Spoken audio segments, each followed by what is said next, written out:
I'd like to welcome everyone to HBCU Coaches Corner. I'm Rocky Miller. I'm along with my co-host, Mr. Stephen Campbell, and our featured host, none other than the SWAC legend himself, where you know one night in Mississippi, he threw in a battle against Willie Totten and the great Jerry Rice. He threw 6 touchdowns in a losing effort against Mississippi Valley State. None other than our main man, Johnnie Cole.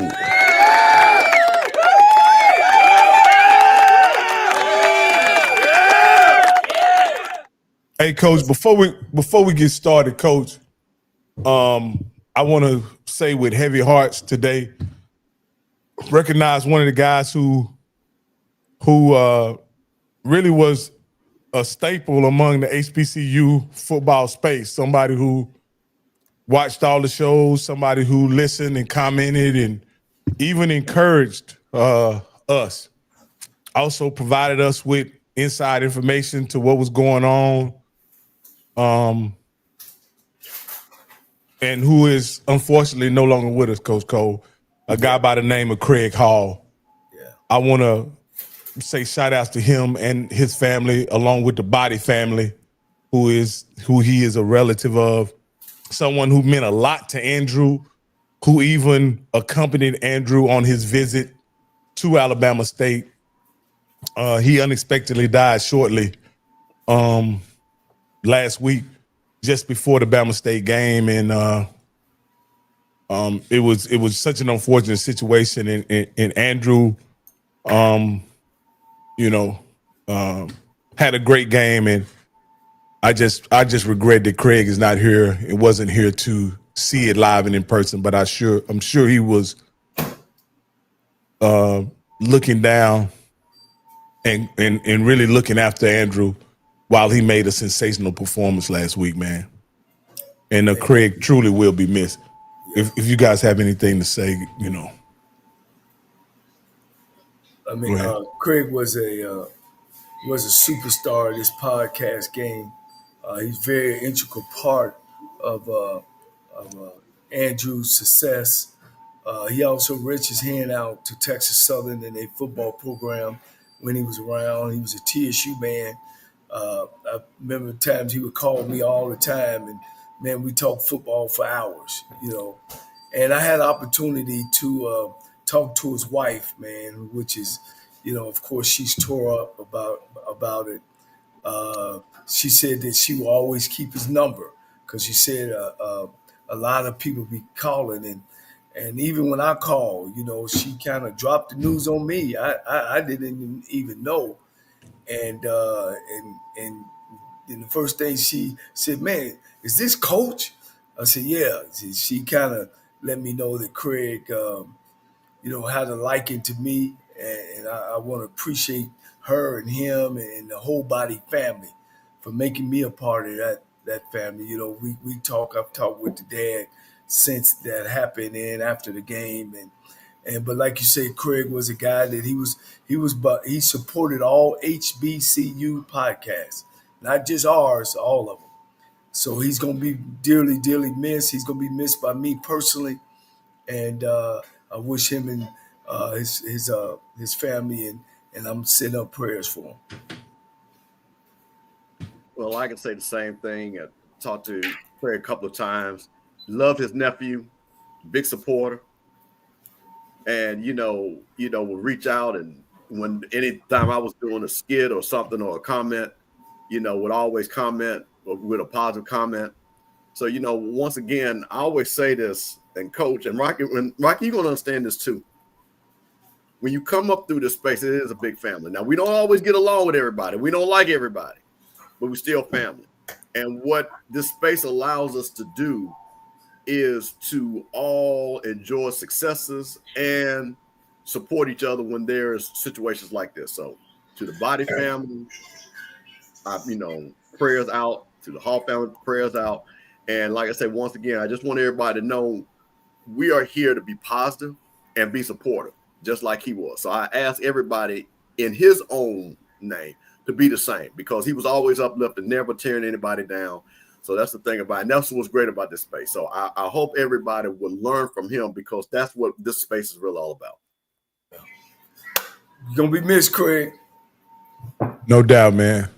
No doubt. Well, the 2025 college football weekend, HBCUs.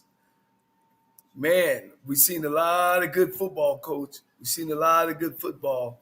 And I just want to say, as being a coach before and overlooking all the SWAC, man, I'm going to give them a B. I'm going to give the whole conference, MEAC, I'm going to give it a B. I've seen some great things. I've seen a lot of, good coaching decisions. I've seen, the uniform, how they carry themselves, the execution. I thought it was good. I think it's going to be tight. Some of the games were close. Of course, we know the Prairie View Texas Southern came down in 6 seconds. Florida A&M and Howard came to, 1 point. It was some good football. It was some good football this week. And I'm ready to go. If you guys ready to go, I'm ready to go. Well, Coach, this week one got started off on Thursday. And I got something I want to say, and I'm going to get after myself for a little bit, Coach, because I'm disappointed in myself, and I want to say this because we had a performance on Thursday by a young man in this conference that was absolutely sensational, and I had seen him play. I seen him play in his first college football game, not knowing it was him. At Baylor, and he came on the field against Baylor and was outstanding, right? I seen him play his whole freshman year and his sophomore year, and he, from a production standpoint, he was sensational, and for whatever reason, during the time when he got injured, in his sophomore year at Alabama A&M. Till Saturday, his ability in this conference was sometimes people's the legend of a person grows as you get farther away from their performance. But for some reason with Andrew, all the performances he had prior to him being injured at Alabama A&M, they were diminished for some reason. They were almost like swept under the rug, right?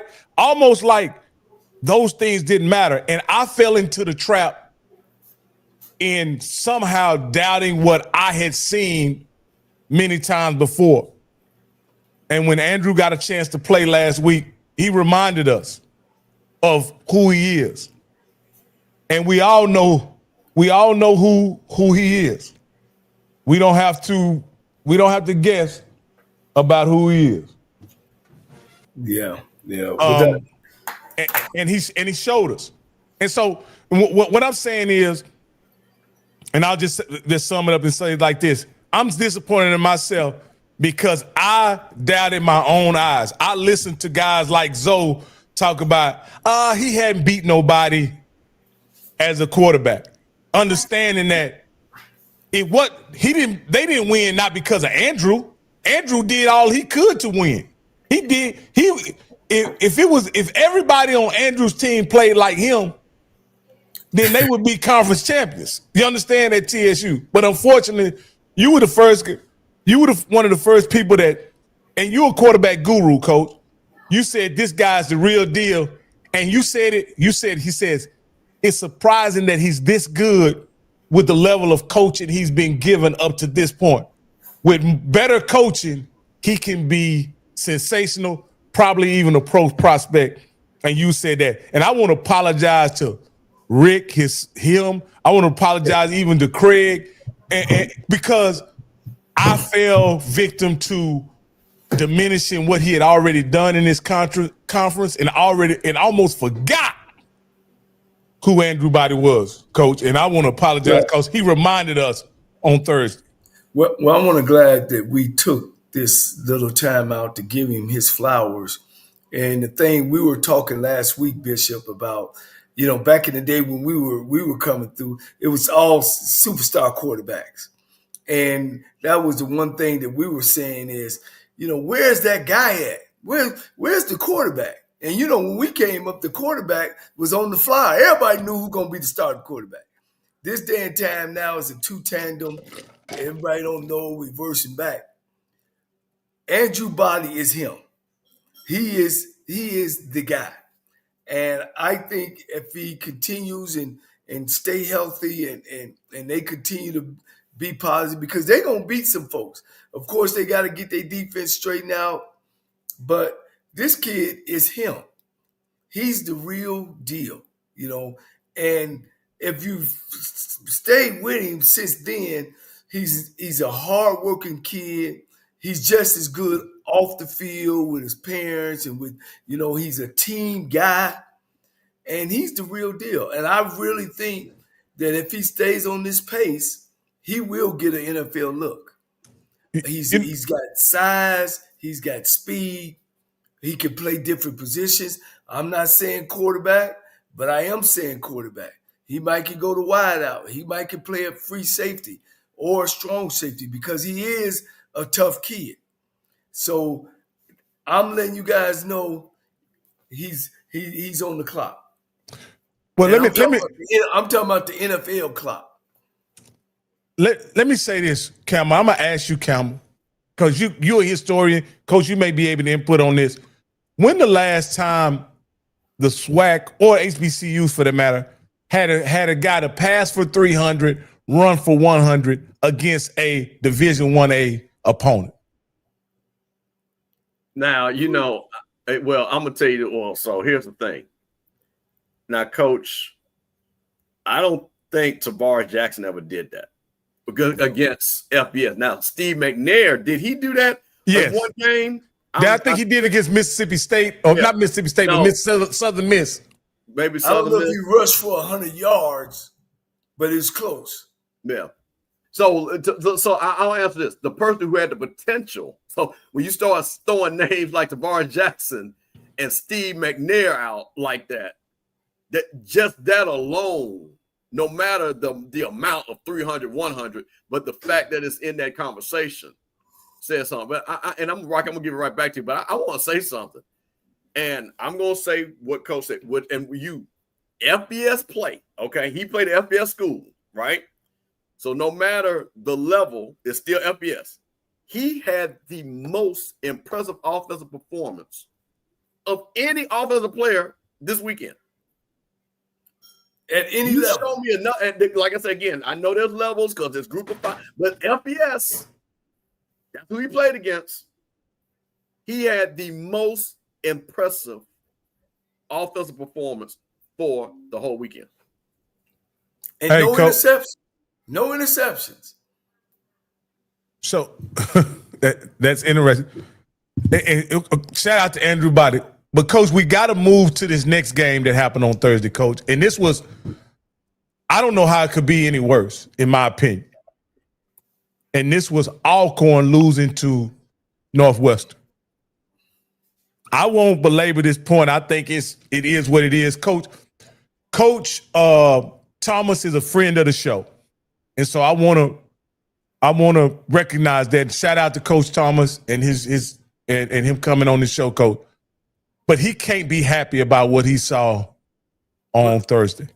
Well, let me piggyback off that because I was just as shocked as you was, and it is Coach Thomas, but it ain't Coach Thomas, and this is what I mean. Coach, they controlled the game, but you can't have 15 penalties, 15, 16 penalties. Now I don't know exactly what the penalties on. And I started looking at that, and I think they had 2 turnovers. That's just too much to overcome. You know what I'm saying? And when you give an opportunity to a team, and they start feeling good about themselves and momentum change, I think that's what happened. When I looked at the stats, Alcorn dominated the game. But you can't have 15 turnovers. You can't rush 20 yards and then you got to hold it, or pass interference. And and all that. You just can't do it. And you definitely can't turn the ball over 2 times. So you turn the ball over 2 times, 15 penalties. That's 17 plays in that football game that changed the outcome. It either changed field position, it either changed momentum, it even changed tempo, but it wasn't good for Alcorn State. So I know that coach could come back. He's going to look at that. They're going to have to make some changes. Of course, when you start getting too many penalties, the discipline. But I think Coach, he does have something to grab onto to say the reason why they lost that football game. Now, Coach, in your opinion, and I'll pass it to Campbell, see if he has it. As a coach, and you've prepared all spring, you prepared all summer, you went in the fall camp, and you have a performance like that. Is the inclination to change a lot of things, or is it to just refine what you already have done? What would be the coach the instinct of a coach in that moment? Well, I'm glad you asked, and that's the big thing about when you lose to a person or a team. I'm saying a person or a team that you shouldn't have. At least you could put your finger on it. You know what I mean? It ain't that they got better players, because you can't change the players you have. It ain't because your scheme. It's because we didn't execute right. You know what I'm saying? It ain't because we weren't prepared. We were prepared, but the guy dropped the ball or the quarterback didn't look. So if I got some things I could put my hands on, then I feel real good about it. I tell you what, when I was at Texas Southern, I knew when we played Tuskegee down in the Gulf Coast Classic in Mobile, I said, if we win this game, because I felt we had a good team, I said, I'll win the national title. We went down there, guys, man, and drove interception, fumble, penalty, and ended up losing to Texas Southern. I don't know what time I was so mad and so upset at my football team and my quarterback. Man, I benched it for the next 2 games. And, it hurt so bad because it was just like what you said. I couldn't put my hand on nothing. We were a better football team. You know what I mean? But I had a quarterback threw 4 picks, four uncontested picks, and it was just wild, man. It just bring back the memories. And I tell you, when we got back to the school, man, I told him, man, take that tape and throw it away. We didn't even watch that tape. We didn't talk about the game because I didn't want it to beat me twice. So I said that to say, coach got to go in there, make your corrections. Don't get on the team so hard because you don't want to get them down. Then now that team don't beat you twice. You're going in to play your next game, you still talk about the mistakes on that one. We didn't watch the film. I didn't even look at the game. We just started on the next game, man. And of course, you guys know we rolled on to a SWAC championship.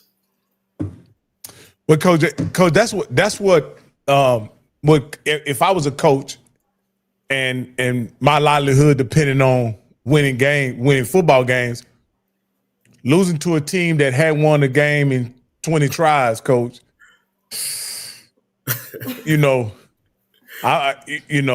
that. To me, that's a U-Haul appointment. That's a U-Haul appointment. You may want a consultation at that point, Coach. That's what you're thinking, Coach. And I'm just saying it to say this: like, if you can't beat a team that hadn't won the game in 20 tries, Coach, that's pretty. That's. What about the team that Prairie View won when they lost 80 in a row? That was Langston, I believe, right? Yeah. And you can't worry about that part. I mean, when I lost to Prairie View, my championship season, I couldn't have said, "Oh, well, there's the SWAC championship. We'll never win it. We can't win it." That never crossed my mind. We went, watched film, made our corrections, and of course, we rolled on through everybody else. So you can't let that game beat you twice. You know what I mean? You can't. You gotta let it go, Coach. You gotta let it go. Have a short memory. Get back to the business at hand. Now, I will say this: if you start looking over at some of your players and they ain't playing, they ain't good as you thought they were, then yeah, you got a problem. You got a problem. But I mean, statistic-wise, Alcorn dominated the game, except in the turnovers and in the penalties. And I think Coach is going to get that corrected. And I'll just bring Campbell in on this conversation because your fan base faced a devastating loss last year by a team that hadn't won a game, I don't believe. How did that impact the morale of the fans? And do you think can you compare the two games for each fan base? The Alcorn Forum fan base, which has a winning tradition of winning SWAC championships, being very successful. You guys have a winning pedigree, having recently won the Black College National Championship, but lose to a team who was winless at the time. Can you compare those two, or are there two different circumstances? I'm going to say this, and I'm going to just tie the stats in. You know, Alcorn's quarterback, Jalen Tolbert, 19 for 44, 182 yards, 2 interceptions. Northwest State, Abraham Johnson only went 9 for 18 for 85 yards. So, again, it kind of starts to stop at the quarterback position, what I saw when I watched this game with Alcorn. Of course, through the pick six. Well, Alcorn got the pick six. And so they didn't even score a point. They scored 3 points. I think the thing, our loss is way more devastating because, A, it broke a streak, and it was a SWAC game and Valley. The one thing that Valley's going to be able to say, and this is the thing that you always hear, well, it wasn't a conference game. They're going to be able to say that. So for them, again, while the loss is big, and, you know, for a lot of people, they'll hear the 22 games, Alcorn can right the ship real quick by starting winning SWAC games. So they had a bit for us. There was no righting the ship after that. No matter if we beat Bethune or Alabama A&M, which we did afterwards, there was no we lost to Mississippi Valley that broke a streak that that streak should not have been broken against Valley. So it was way more intense, way more into that. So for Alcorn, I think while they're embarrassed, I think that for them, I think their fans are going to be able to brush it off much quicker. Because, again, if you ask half of those fans the name of the mascot of their team, 90% of them couldn't even tell you. They couldn't even tell you. I'll tell you, over half of them probably didn't know, other than if they looked on social media, that their school had lost 22 games straight. Yeah. So they don't have anybody where you got in the conference constantly every day. I've got to hear, which we got people in the chat, which I don't care, but that's what I'm saying. That's going to remind us that we lost the Valley. You see what I'm saying?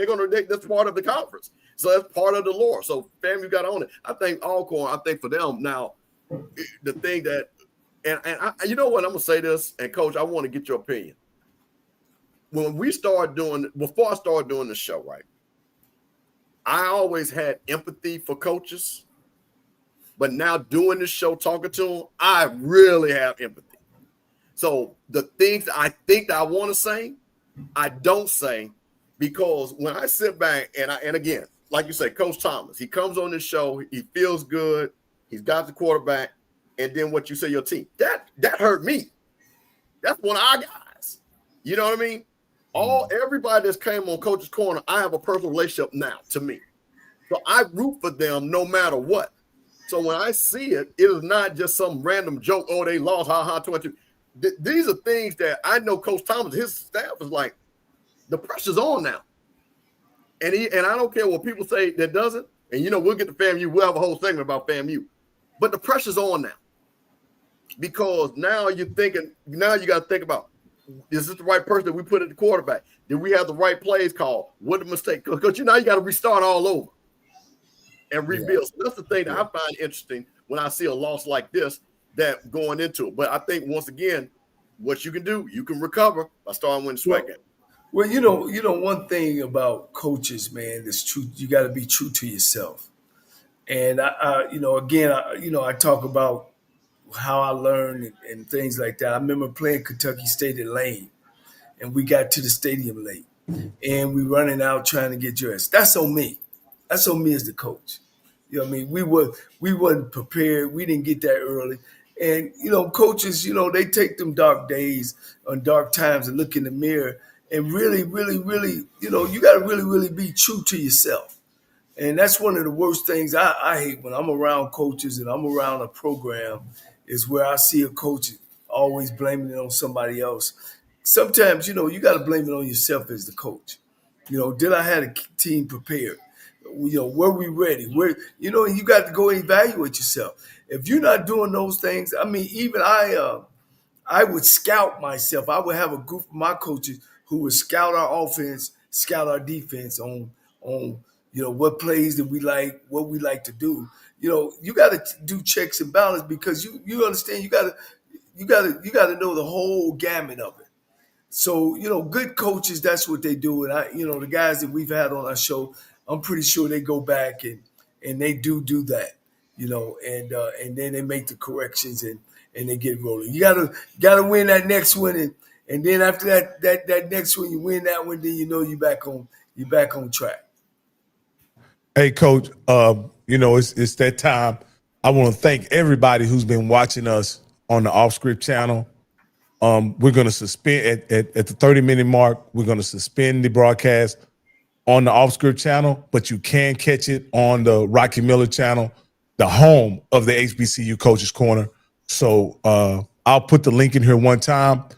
Once you guys have switched over, could you please hit us with a 1 so that'll let us know that you guys have switched over, and then we'll go ahead and end the stream over on the Off Script channel. So thank you very much, Coach. But real quick, I'm go ahead. Emmett Jones. Tell Emmett I'll definitely get Coach Jenkins on this show in the next either couple of days or next week. Definitely he'll be on the show, Emmett. Go ahead. Okay, Coach. cool. Now here's something interesting, Coach. We had one of the guys that were on the show because we do want to get those guys their flowers. They're in a situation where they've come on the show, they've talked to our audience, they've interacted with us. I want to thank them. And one of those guys was Coach Terrell Buckley. He had a game where he hosted Southern. It was his very first game, and it was Mississippi Valley's first game, right? And it was Southern's second game. I want to ask you this here, Coach. After watching that game, I think it could have been a different. I watched it twice, Coach, because I watched it on SWAC TV in demand. And, Coach, it almost seemed like at points in the game, Mississippi Valley looked sensational. I'm going to be honest with you, very impressive. But it also looked like it was a team who had played the game playing against a team who had already played the game and knew their strengths and weaknesses. Am I off base with that, Coach, or is having played a game an advantage for a coach? Yeah, I think you're right on. It was so much newness with Mississippi Valley, new coach, 50, 60 new players. We're playing at home. I could say one thing. I could tell that Terrell Buckley, Coach Buckley, pay attention to details. I like a well-dressed team. I think it says a lot about them. And I'm not saying well-dressed as their colors, I'm saying their shirts tucked in, their socks all the same, the shoes all the same. They look the same. Ain't nobody trying to stand out. I don't see 5 flags, a green shoe and a red shoe. I didn't see all that. And I seen a team that cared about the little things. The thing with Coach Buckley that he's going to have to overcome, he's going to have to sell himself. He can't sell Valley because they're sitting in the middle between Greenville and Greenwood around a cotton field in the middle of nowhere. So him and his coaches got to sell themselves that they're championship coaches so he can get some championship players there. I've seen the game as you've seen it. Offensively, I think Southern's defense dominated the trenches at times. And y'all know we seen them against North Carolina Central. We didn't even know where they were. They were on stage. You know what I'm saying? I seen some great skilled kids from Mississippi Valley. I thought the quarterback, when he get out of there, he can extend plays. He can make a lot of things happen. I seen a lot of enthusiasm by Valley. You know what I mean? They came out playing like, hey, look, this game is just as good as ours. And I think you're right on point that if this was Valley's second game, it could have been a different outcome. It could have been a different outcome. Go ahead, Cam. So, I text Coach Buckley, and I'm gonna tell you something. And he told us, and that's one thing why it's always great to have these coaches that this is gonna be a different team. And Coach, one of the things that he kept saying, his signature acronym, FBI, Football Intelligence. And Coach, I'm gonna tell you something. What you saw. You saw that football intelligence. Valley's known to make a lot of penalties. Even though they had 8, Southern only had 7. So they were right there. Time of possession. They were only down 5 minutes. And that 5 minutes was that drive basically right before the end of the half when Southern kind of got that thing rolling and scored before the end of the half. You're talking about, hey, passing yards. They got 218 yards. They still almost got 100 yards rushing for a team that, again, had players that they were playing against the defensive player of the year that they kind of pretty much kept in check. Didn't hear his name called a lot. Again, looks like he got a quarterback with Josh Brown that, like I say, did 146, almost ran for 100. So, you kind of look at that. Now, on the Southern side, I want to say something. Prayers to Jalen Woods. Thank God that young man was not injured. Everything was fine. It was a big hit. People thought it was targeting. They did not call it. He started the game. Cameron McCoy came in. They kind of did the Cameron McCoy thing. Southern, once again, pulled out that deep running back room. Jason Gabriel almost had 100 yards. So Southern is kind of saying, you know what? We're not going to be this great passing team. We're going to run the ball. We're going to do and try to get some big plays out of the wide receivers, which they actually got. So one of the things that I will say that, again, for Coach Buckley and what I like is I think everybody's on the same page. And let's give a shout out to the offensive coordinator, who once again we had on HBCU Coaches Corner. That guy dialed it up. There were some plays that were there that were just missed because it wasn't executed. It wasn't because it wasn't great play calling. So I saw great play calling. I saw enthusiasm. And again, you're talking about, an onside kick that maybe could have won the game or put it in overtime. Now, Coach, let me ask you this, because I always like getting coaches' perspective on this. It was clear to us that Josh Brown was the more effective quarterback in that game, right? When you go in with a plan to play both guys, right? Do you just commit to that because that's what you told the guys that you were going to play both of them?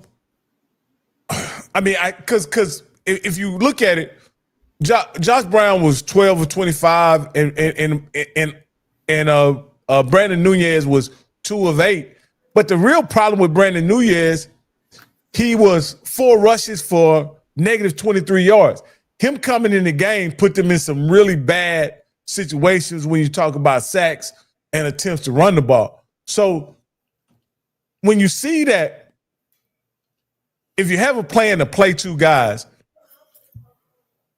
why are coaches so committed to that plan to play 2 guys? I'll just ask you that. Well, because you make the promise, your word is your bond with your players. And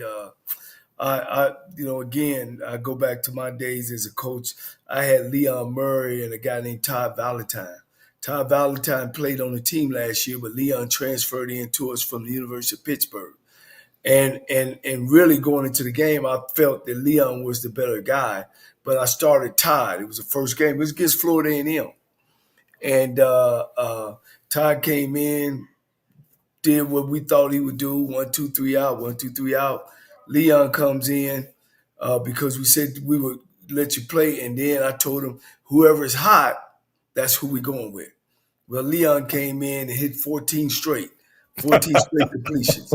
So that was history. Leon became our quarterback, and we went on to, to great things and winning almost win national championship. No, we won the national championship that year and went on to do some great things. So, yeah, you kind of, once you get 2 kids, their word.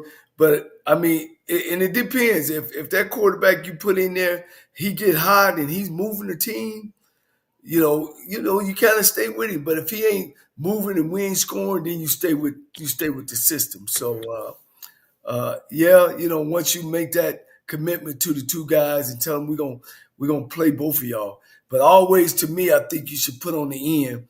Now, we're gonna go with the hot guy now. We're not gonna go with the guy that ain't getting it done. We're gonna go with the hot guy.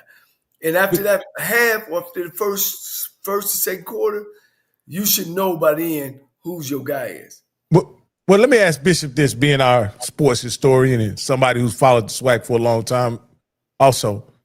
Has there ever – I know that University of Florida had a 2-quarterback system that worked out and won a national championship with Tebow and I think Chris Leak, if I'm not mistaken.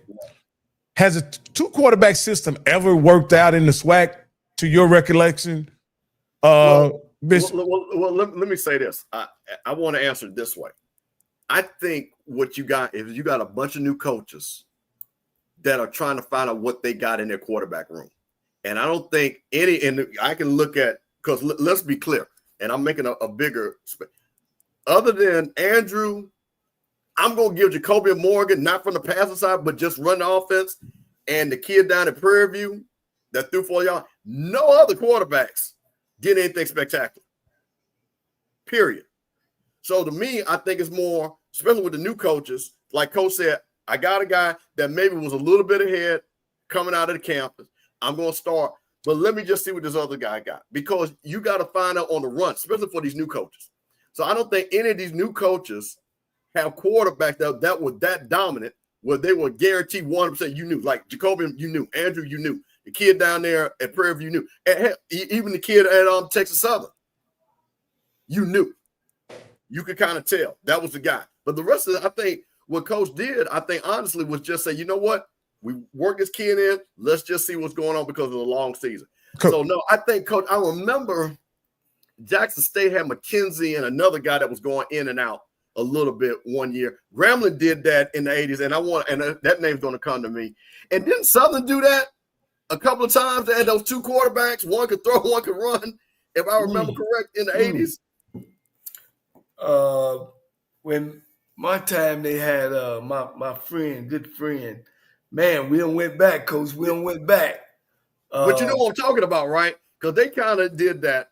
But I know Jackson State had McKenzie, and there was another guy that was with McKenzie. McKenzie finally went on and started and stuff like that. WC kind of went with it.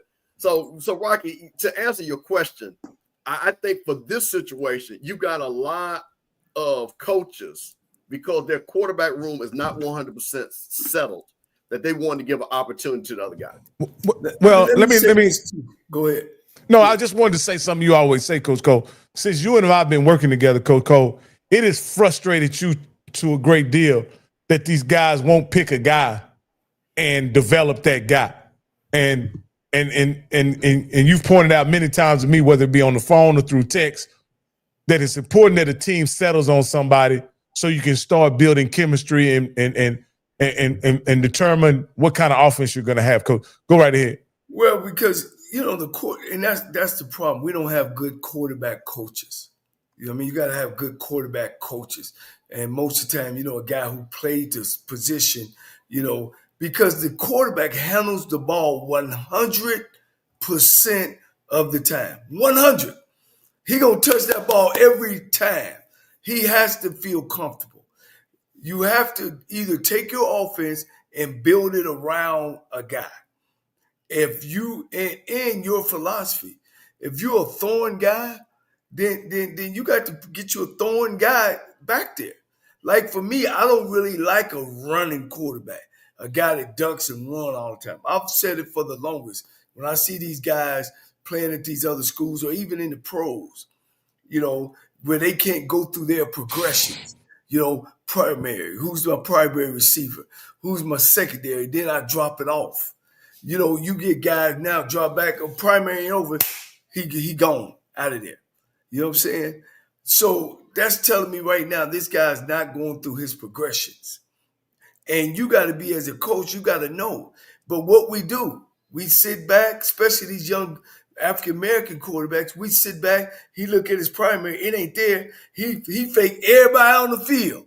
The crowd going wild, the players going wild, and he don't miss his primary guy down the field. But because he didn't see him, you got to trust the system. You know what I'm saying? There's different holes in coverages that you just got to let the ball go and trust the system. And the guy scored a touchdown, and then nobody coaches him.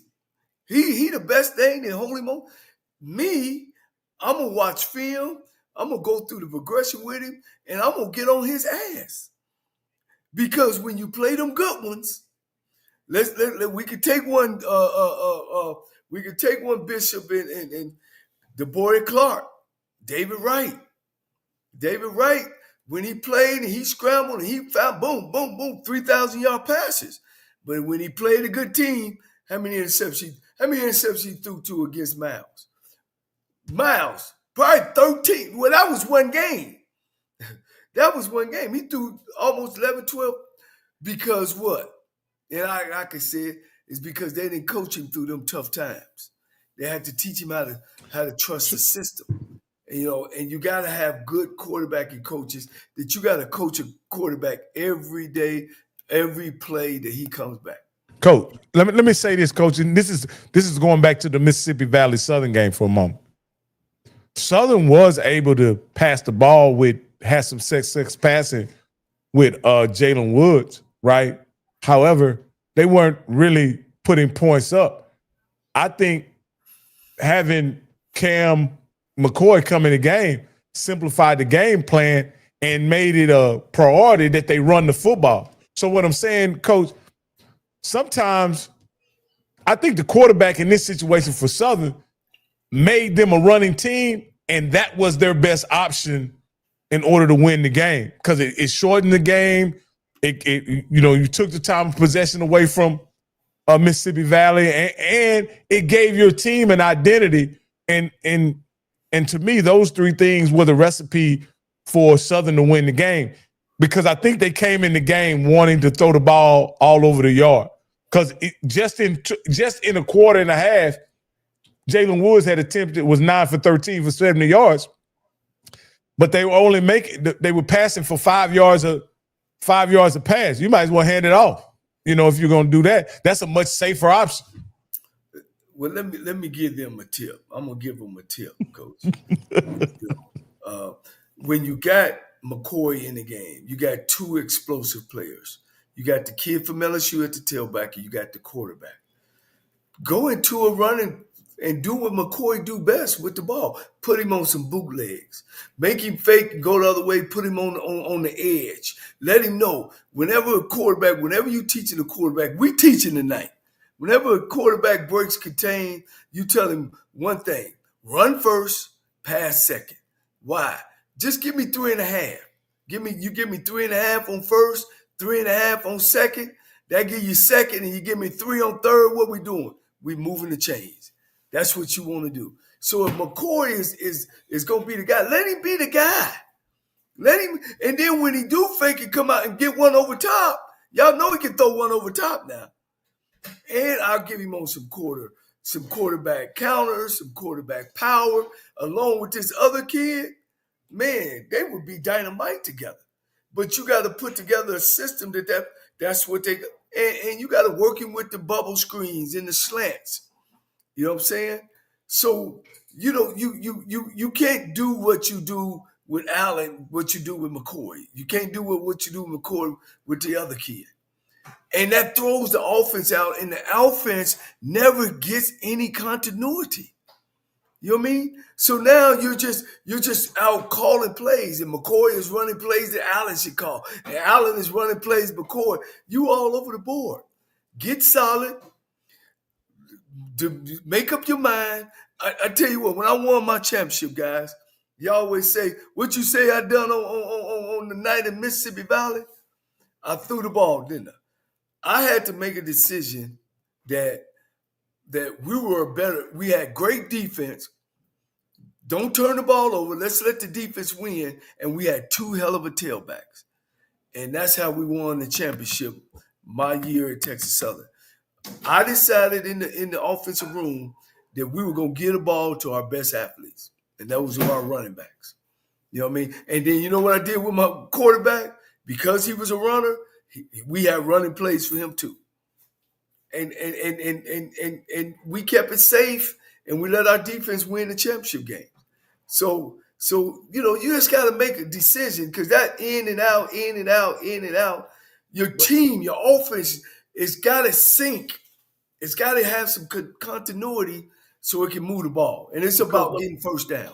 Let me ask you this question, because I think this is important. And I think what you're saying is correct, but I want to put something in perspective. How much is the problem that a lot of these quarterbacks were not even there last year? Some of these quarterbacks were not in spring practice. Some of these quarterbacks came in the summer. So I hear you talking about let's put all these plays in camp. But coach, you know to install offense, you can't do that in 2 weeks, 3 weeks. And again, part of the summer, they're not even quote unquote practicing with the coaches.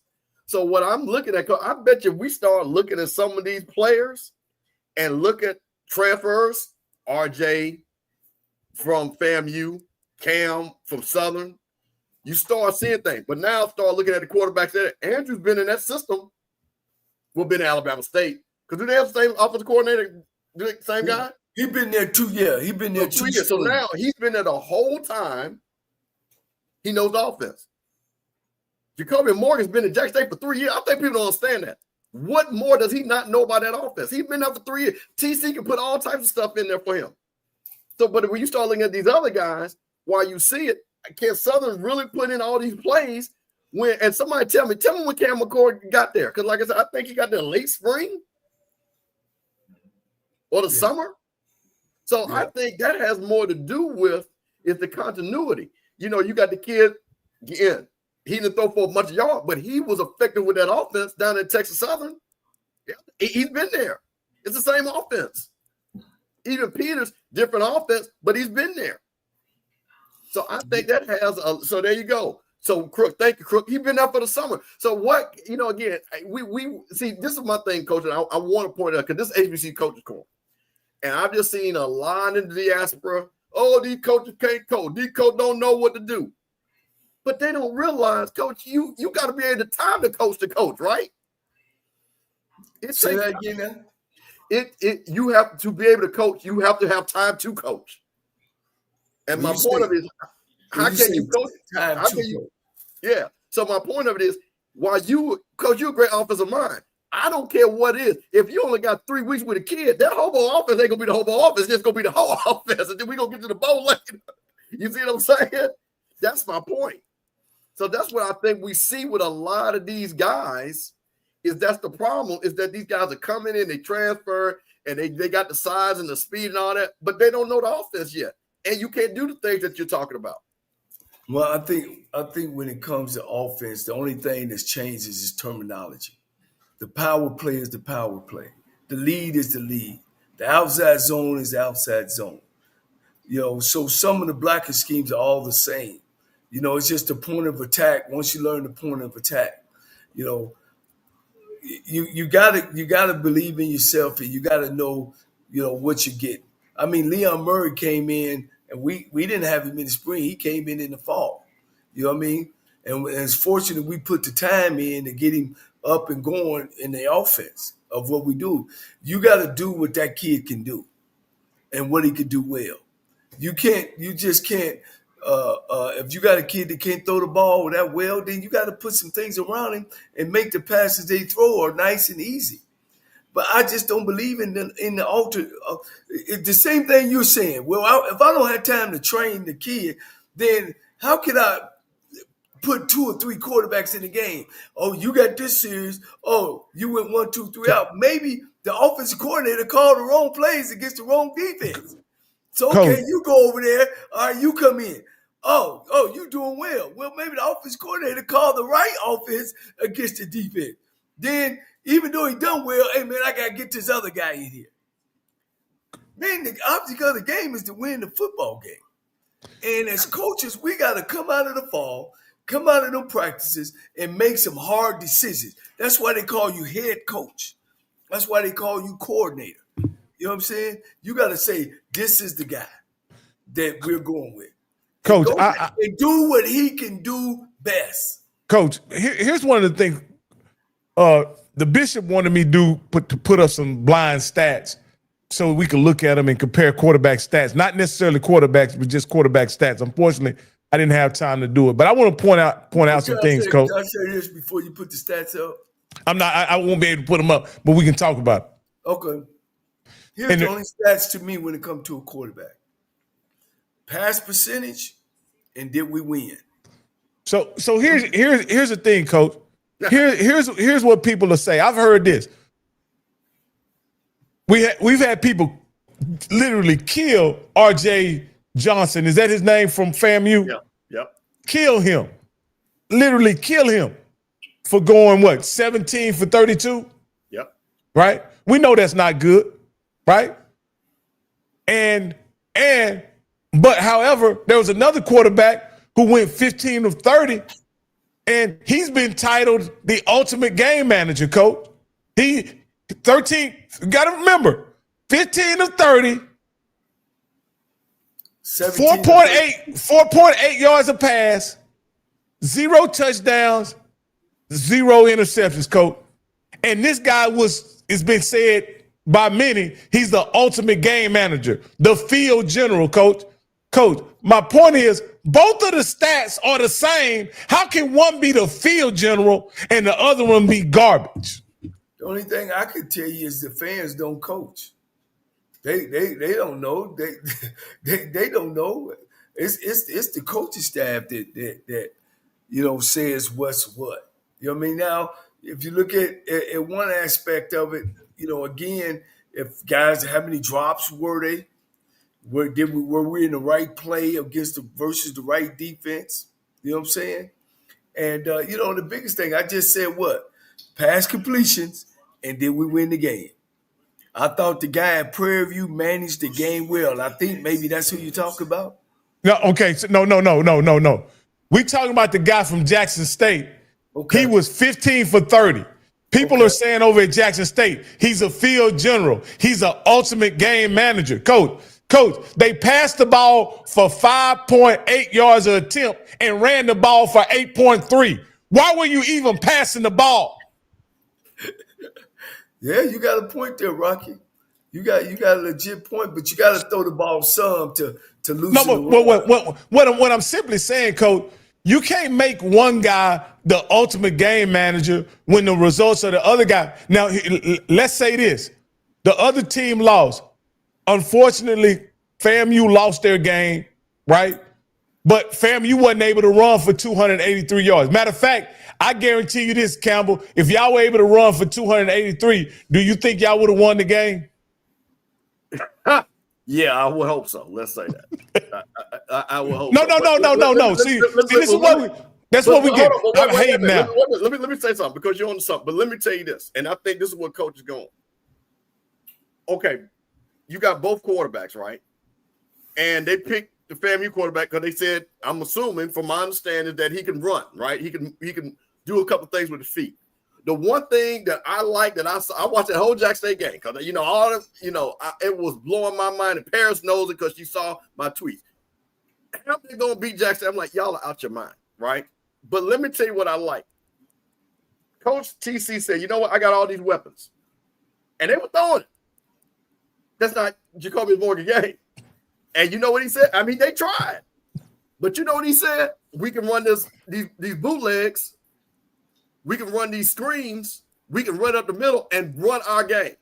The flip side of that is we didn't see that with FAMU. The kid where the plays at to run, play to his strength, because his strength is not tossing the ball all around the yard like Andrew did, then play. So what I like, and this is why I've always never had a problem with Jocobian. What the problem is I have when people try to make him do something he's not.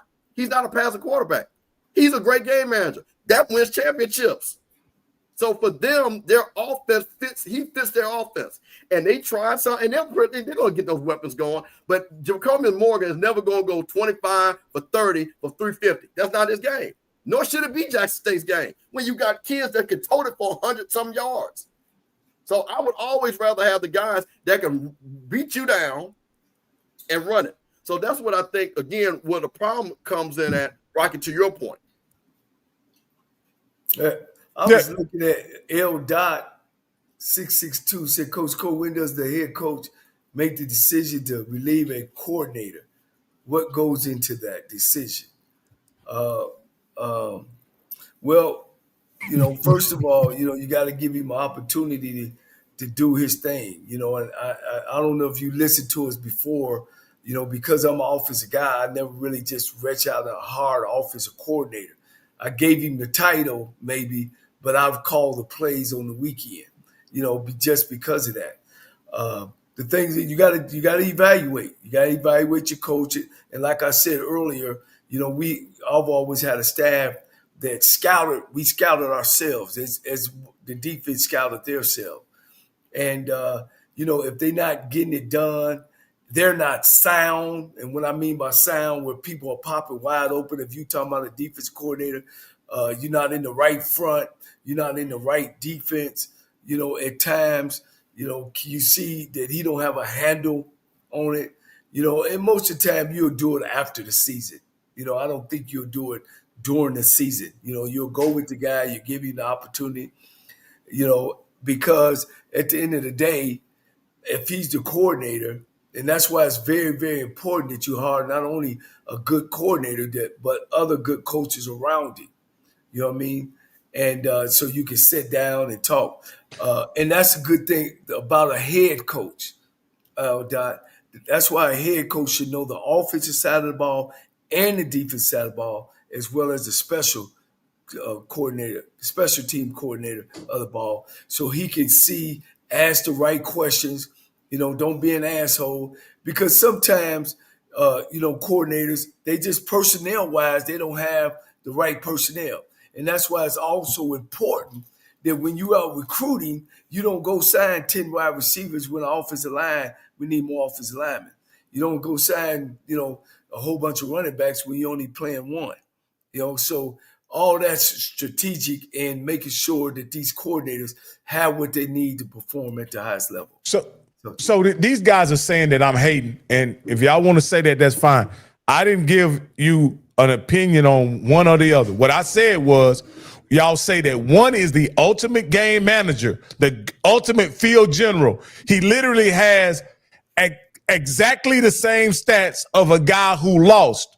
Y'all call one guy horrible, terrible. FAMU can't win with that. Yet y'all say y'all guy is the ultimate field general, and he literally has the same numbers. The only difference is this, guys. You see this? 32 for 283. That's the only difference. If RJ Johnson had a 32 for 283 running game, what he did at quarterback would be enough. And I will say this, if y'all only could pass for 89 yards, where my camera at? If y'all only could pass for 89 yards, y'all would have lost against Hampton. Guarantee it. Guarantee it. Wow. So don't tell me that one guy's the ultimate game manager and the other guy is trash, because that's just not true. Y'all are making the narrative fit because y'all like the kid, because y'all ultimately won the game. I get it.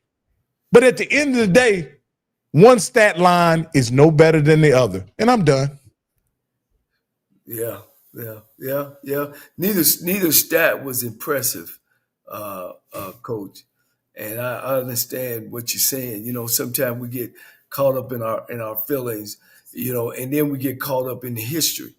Florida A&M was, they used to have them horses on the wide out, them great wide outs, and they used to throw that ball around when give me some names, Coach. What's my name? Queen. Hey, man, Queen. You know they go coach the Rack boys. Come on, man. Knowing them boys. Yeah. Harold Hawthorne, them boys. I mean, Harold Hawthorne. So Florida A&M used to them boys. Yeah, and Jackson State always is used to running that ball, having a great running back. But then you coming behind Superman Kent, and you coming behind what was the white kid's name? Somebody he could throw the heck out of it.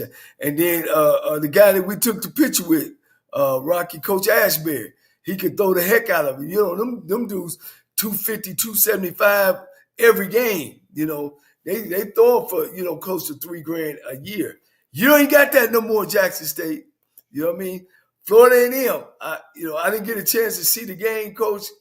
10-9. I know we're gonna talk about them a little later, but that's why, Rocky, I think it's comparing him to the people before him. Not necessarily they shouldn't say the guy's garbage, because they don't know what plays were called and what plays were called against the defense. Again, I'm not talking about scheme or anything like that. I'm just simply talking about the result. Right. I saw both games.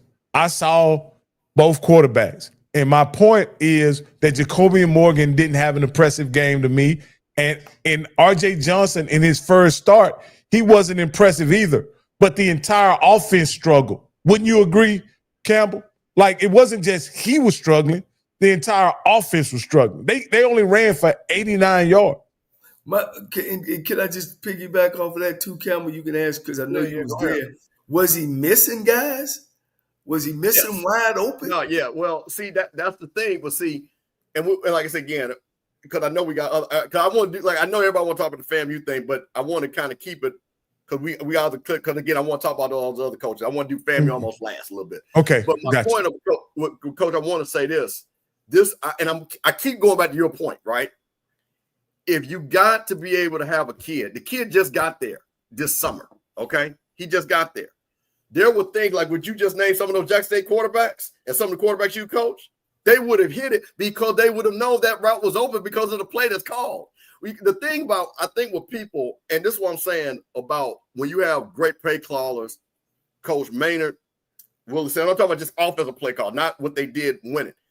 And guys like that, their quarterbacks, when they call the play, they already know what guy should be open because we've already called a play because we see what the defense is doing, right? So the thing about it is when you don't know that, the offense to me totally, and you say you're going your progressions, you start panicking because now you're starting to think, well, where should I go? What should I do? He's open. Rush your practice. Well, like I said, teams make their biggest jump from game 1 to game 2. I wanted to ask a question. The guy said, Coach Cole, today, if it's different, if I don't play, I'm transferring immediately. I don't give a damn. Because it ain't about the damn player. It ain't about the player. It's the system. Guys, please do not get caught up in all this transferring and I'm going to leave. Leave. Because I'm a good coach. You know what I mean? Leave. I don't want you anyway. I want kids that want to be there, that want to play. And, and I'm going to change agent. I've turned programs around. I turned Lane around in 2 years. I hadn't had a winning season in 25 years. Turned Texas Southern around in 2 years. My second year, we won. When you can put together a good system, guys, what I mean by a system, the way the kids come in, how you pick them up from the airport, recruiting, are they eating? Do you got training table? Is the uniforms when you hand them out? Have you talked to their parents? It's a system, guys. It's a system. Don't get in touch. Yeah, you need some players, and they out there. You just got to go get them. You got to go get them. You know what I'm saying? So no, I don't worry about if a kid. If I got a kid that can play, and his ass ain't in the game, then that coach might be gone. You know what I mean? But we gonna play the best 22 gonna get in the game, not the best 22 we like. The best 22 that can play when they get inside that rectangle. Hey, and Coach, we gonna move on to probably the most exciting game of the weekend, Coach. Probably hands down, the most exciting game was your alma mater, coached by Chris Dishman, and against Prairie View, coached by your protege, Tremaine Jackson. There was a lot of hullabaloo about the leading up to the game. It got, I hate to say nasty, but it definitely got chippy between the two coaches leading up to the game. Chippy. And the game was fought hard. I thought it was a well-played game by both teams, Coach. I thought ultimately the better team won. What did you see, Coach? And I know that's your alma mater against your protege, I know you had mixed feelings about the game, but what did you see, Coach? I told you guys last week I had an interview with Sports Illustrated about the game, and the one thing I said is going to come down to coaching, and I gave the edge to Tremaine Jackson because he's been there. He's been to the national championship game. He's won championships. He took Colorado Mesa to great leaps. Of course, he was on our championship team in Texas Southern. So he's going to make it. I know what he's doing over there. I can sleep right now. I can wake up right now, and I can tell you what he's doing. So that's what I did. If you notice the game, how it went, Prairie View never got out of sync. They never got caught up in the emotions of the game. They just kept coming. They made a great adjustment at halftime. If you really look at the stats, you're looking at about, and I know you have them. I'll bring them up. I'll bring them up, Coach. They had over 200 yards. That's it. Prairie View had 400. At the end of the game, they made the adjustment at halftime. They kept getting beat with the back coming back up underneath the defensive end, or sometimes the defensive end ran down, and they had a good kickoff. But in the second half, Prairie View made the adjustments and stopped them. 1, 2, 3 out, 1, 2, 3 out. What happened in the last series, they called 3 pass interference. That's 45 yards. That's half the football field. So it wasn't like they drove down. And then when the decisions came for the coaches to get involved, coming down to the end, Coach Jackson had 2 timeouts left. All right? Had 2 timeouts left. The team never got unshook. Prairie View is 4th down. It's 4th. Prairie View got the ball on their 35. It's 4th and 17. TSU intercepts the ball at the 1-inch yard, right? Remember that? 1-inch yard. This is right before the 3rd. But on the 4th down, Texas Southern gets called for holding. So instead of taking the penalty, they took the ball at the 1-inch line. No, you take the penalty. You push him back. Now he's 4th down and 30. So guess what? He either going to punt it. I put my kids' heels on the 10, let it go in the end zone. I got the ball at the 20. I know some people don't see it that way, but that's the best way. They get the ball, they switch sides. What happened? Safety by Prairie View, because they got the ball at the 1-inch line. When you get the ball at the 1-inch line, you don't go back and hand it back in the end zone. You do a quarterback to get it, get you some room. They didn't do that. It cost them. At the end of the game, it's 6 seconds left. They got to score. You go man coverage with no free safety in the back. You know what I'm saying? You could have went 2-man. If the quarterback scrambled out, guys, and scrambled for 17 yards and scored, then you need your ass kicked. Because once he broke the line of scrimmage, everybody convert. You don't go and sit there with no safety. They pressured him, though, Coach. If you watch that, they pressured him, Coach. Right. It's my best against your best. Boom. Game over. Again, when you look back over it, I think Coach Jackson made a lot of great decisions. He held his timeouts the right way. And remember now, even when they were down there, who called a timeout? Texas Southern called a timeout. When they came out of the lineup, Texas Southern called a timeout. Guess what Prairie View said? Man, they playing man coverage. We need to put our man route in. So when they came back out, man route was in. They snuck a smaller guy on the inside, knowing that a linebacker was covering. Ball game. I thought both teams played great, though. I think Texas Southern, man, is a team that you can't sleep on. I think Prairie View going to get better, because he had over 60, 70 new players. I look at both teams, teams to watch. Yeah, Coach, I thought it was a well-played game. I thought we can look at these stats. Some guys wanted us to show these stats. Please. I think this is the only game I watched where both quarterbacks, well, the Alabama State game was the case, but the Alabama State game was both quarterbacks played well, but in this for 2 SWAC teams, this is the only 2 HBCU teams. This is the only game I saw where both quarterbacks played well. What do you think, Campbell?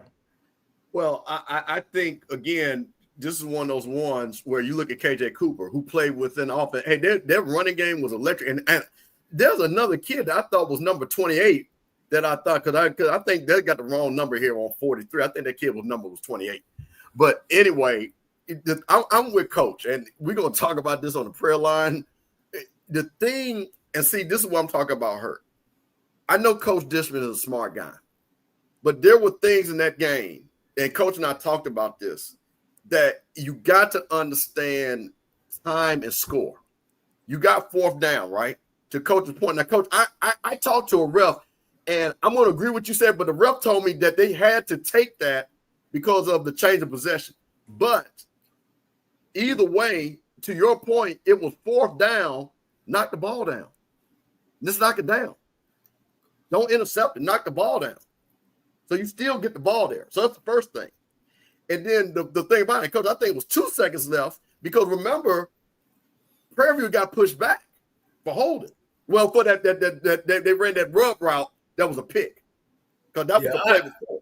I didn't think it was a pick, but Coach, that man, come on now, Coach. That thing, that was horrible. I wish you could show the touchdown they scored. I would love to see that. Can you see this? Here it is, Coach. I won't have the sound, but I will. This is the last play of the game right here. No, this ain't the last play. It is. Yeah, it is. This is the last play of the game. Okay, they came up. Okay. Okay, what are you looking at here, Coach? I'm gonna let it play a little bit and let you look at it. Hold on. Right. All right, I'll back it up just a little because I know you wanted to show the pre-snap stuff.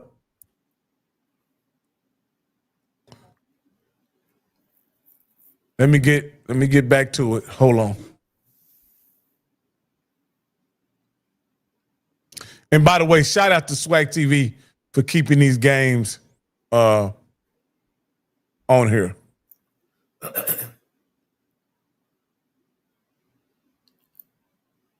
All right, here we go, Coach. All right, now when you come in, they got look like they got one safety back. All right, which would have been helpful. They lined up in a bunch. They lined up in a bunch set. But what they done was snuck a wide receiver inside, knowing that the linebacker would cover it.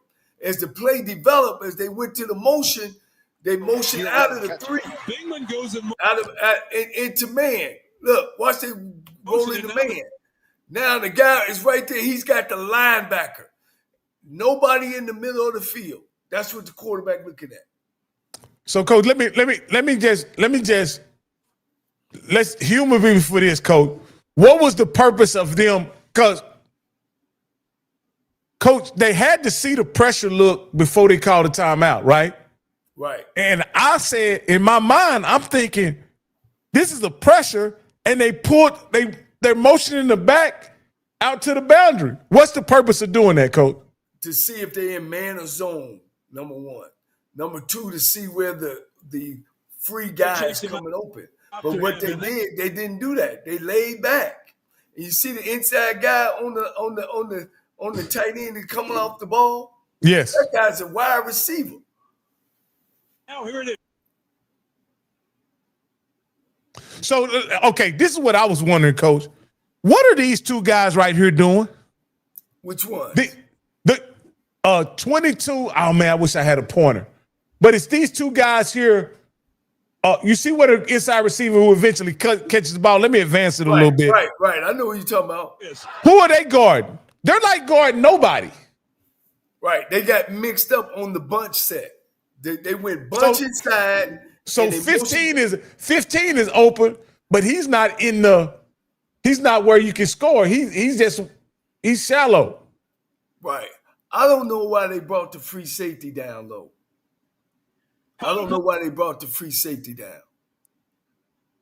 So at this point, the quarterback knows he's going to throw it in the middle of the field regardless. Yes, sir. And it's going to be up to the receiver to make an adjustment. Right. He sees the ball mid-flight, and he realizes it's not a dart, and it's actually a back. Would you call that a back shoulder? Yeah, I don't think he was throwing it back shoulder. I just think he got it off. And that's an easy coach. And he hugs it like a cradling a baby, Coach. And y'all see the 2 safeties over there? Yeah, and they're guarding nobody, Coach. Nobody. They're not guarding anybody. Nobody. Coach, let me ask you this question, because I talked to several coaches about this. Tell me why you don't go 4-man rush, cover 4, two guys underneath right there to trail with that guy that's dragging. Why not that? Why do you go? To me, I don't understand, because you got 2 seconds left. And to your point is he can't run. He can't run. Like, he gets 17 yards. So why not basically, as one of my friends that coach the NFL said, we literally would have had 7 men standing on the 2-yard line. And we would have basically had because he would have been comfortable, but the guys that were in the cover would have been deeper. And if you're going to play that coverage, get some type of jam to get for your D lineman to get to the quarterback. Coach, I want you to look at this play. All free release. Coach, I want you to look at this play and tell me where the penalty occurs. Can you look at this and in your assessment tell me where the penalty occurred? Smash route. All right, here it goes. Well, it'd be tough if he didn't go down right away. But you fight so hard, though, he may go past 6 seconds. You do have that one timeout left. Is this it? First and goal to go. Yeah, this is it. For Prairie View. They got to get their bills paid. Who are you? I'm you with more sizzle. When you try Jack Link's Doritos Damn, barbecue that flavor ain't beef jerky, you only the see boy you. from Jackson State.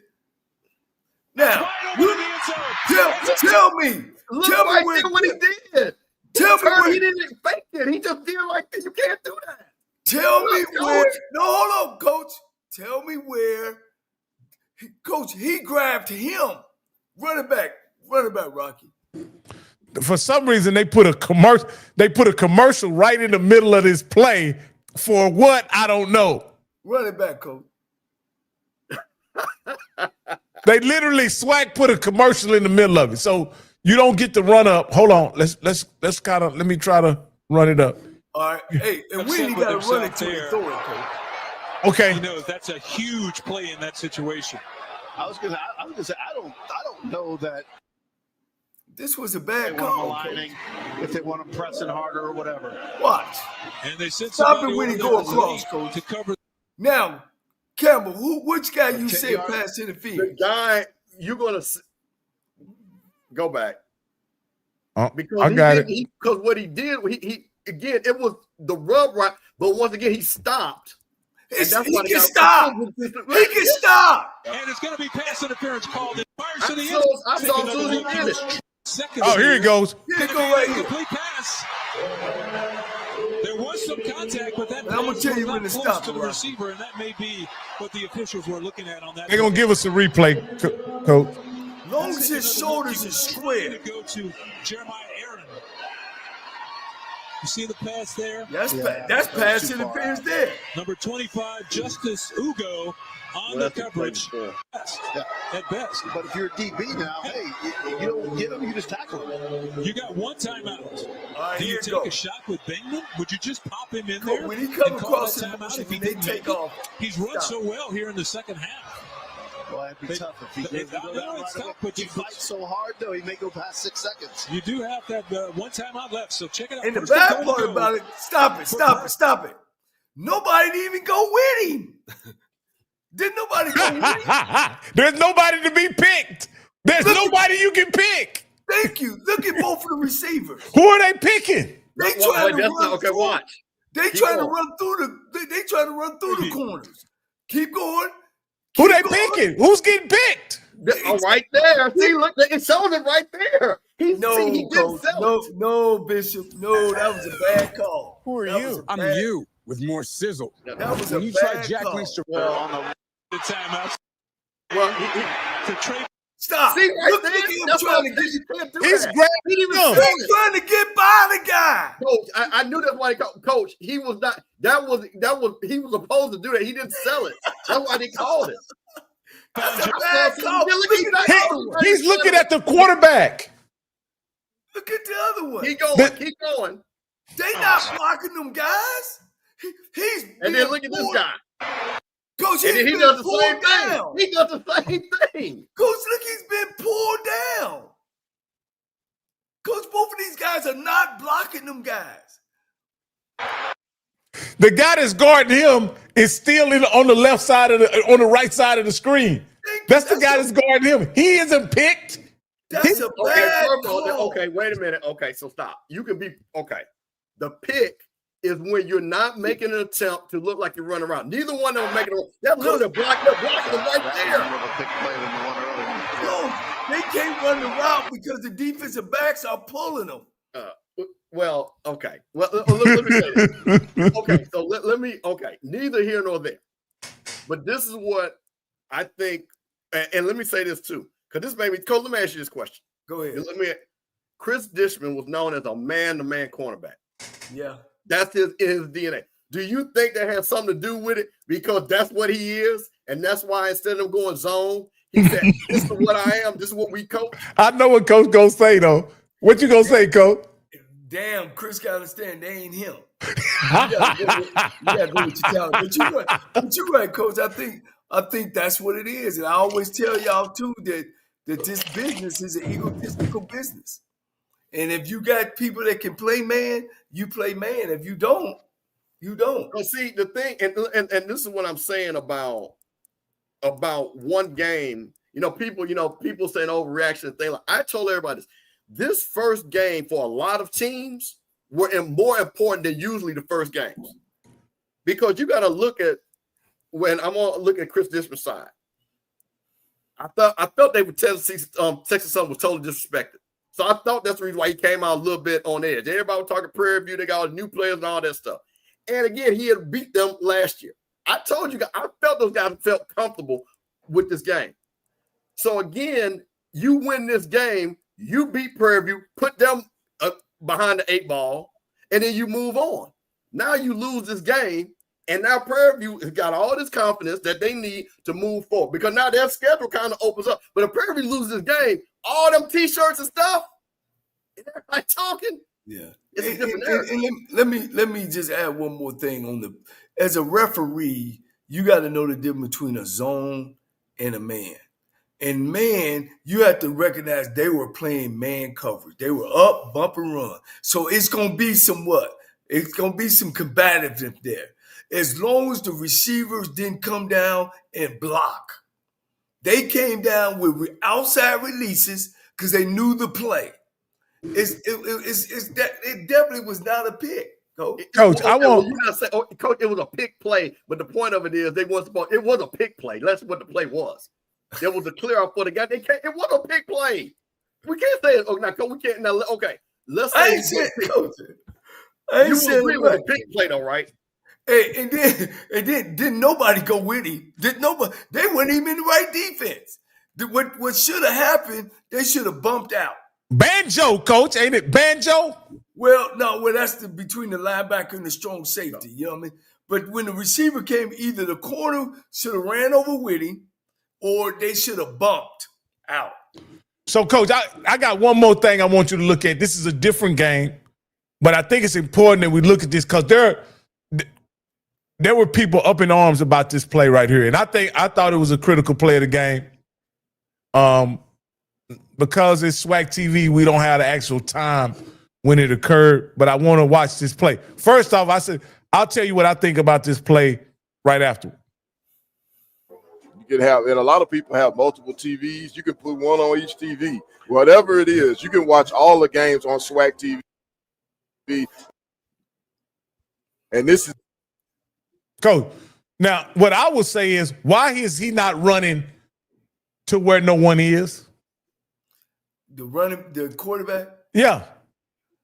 Why is he running on the inside? Yeah. Why wouldn't he get outside the numbers? Outside.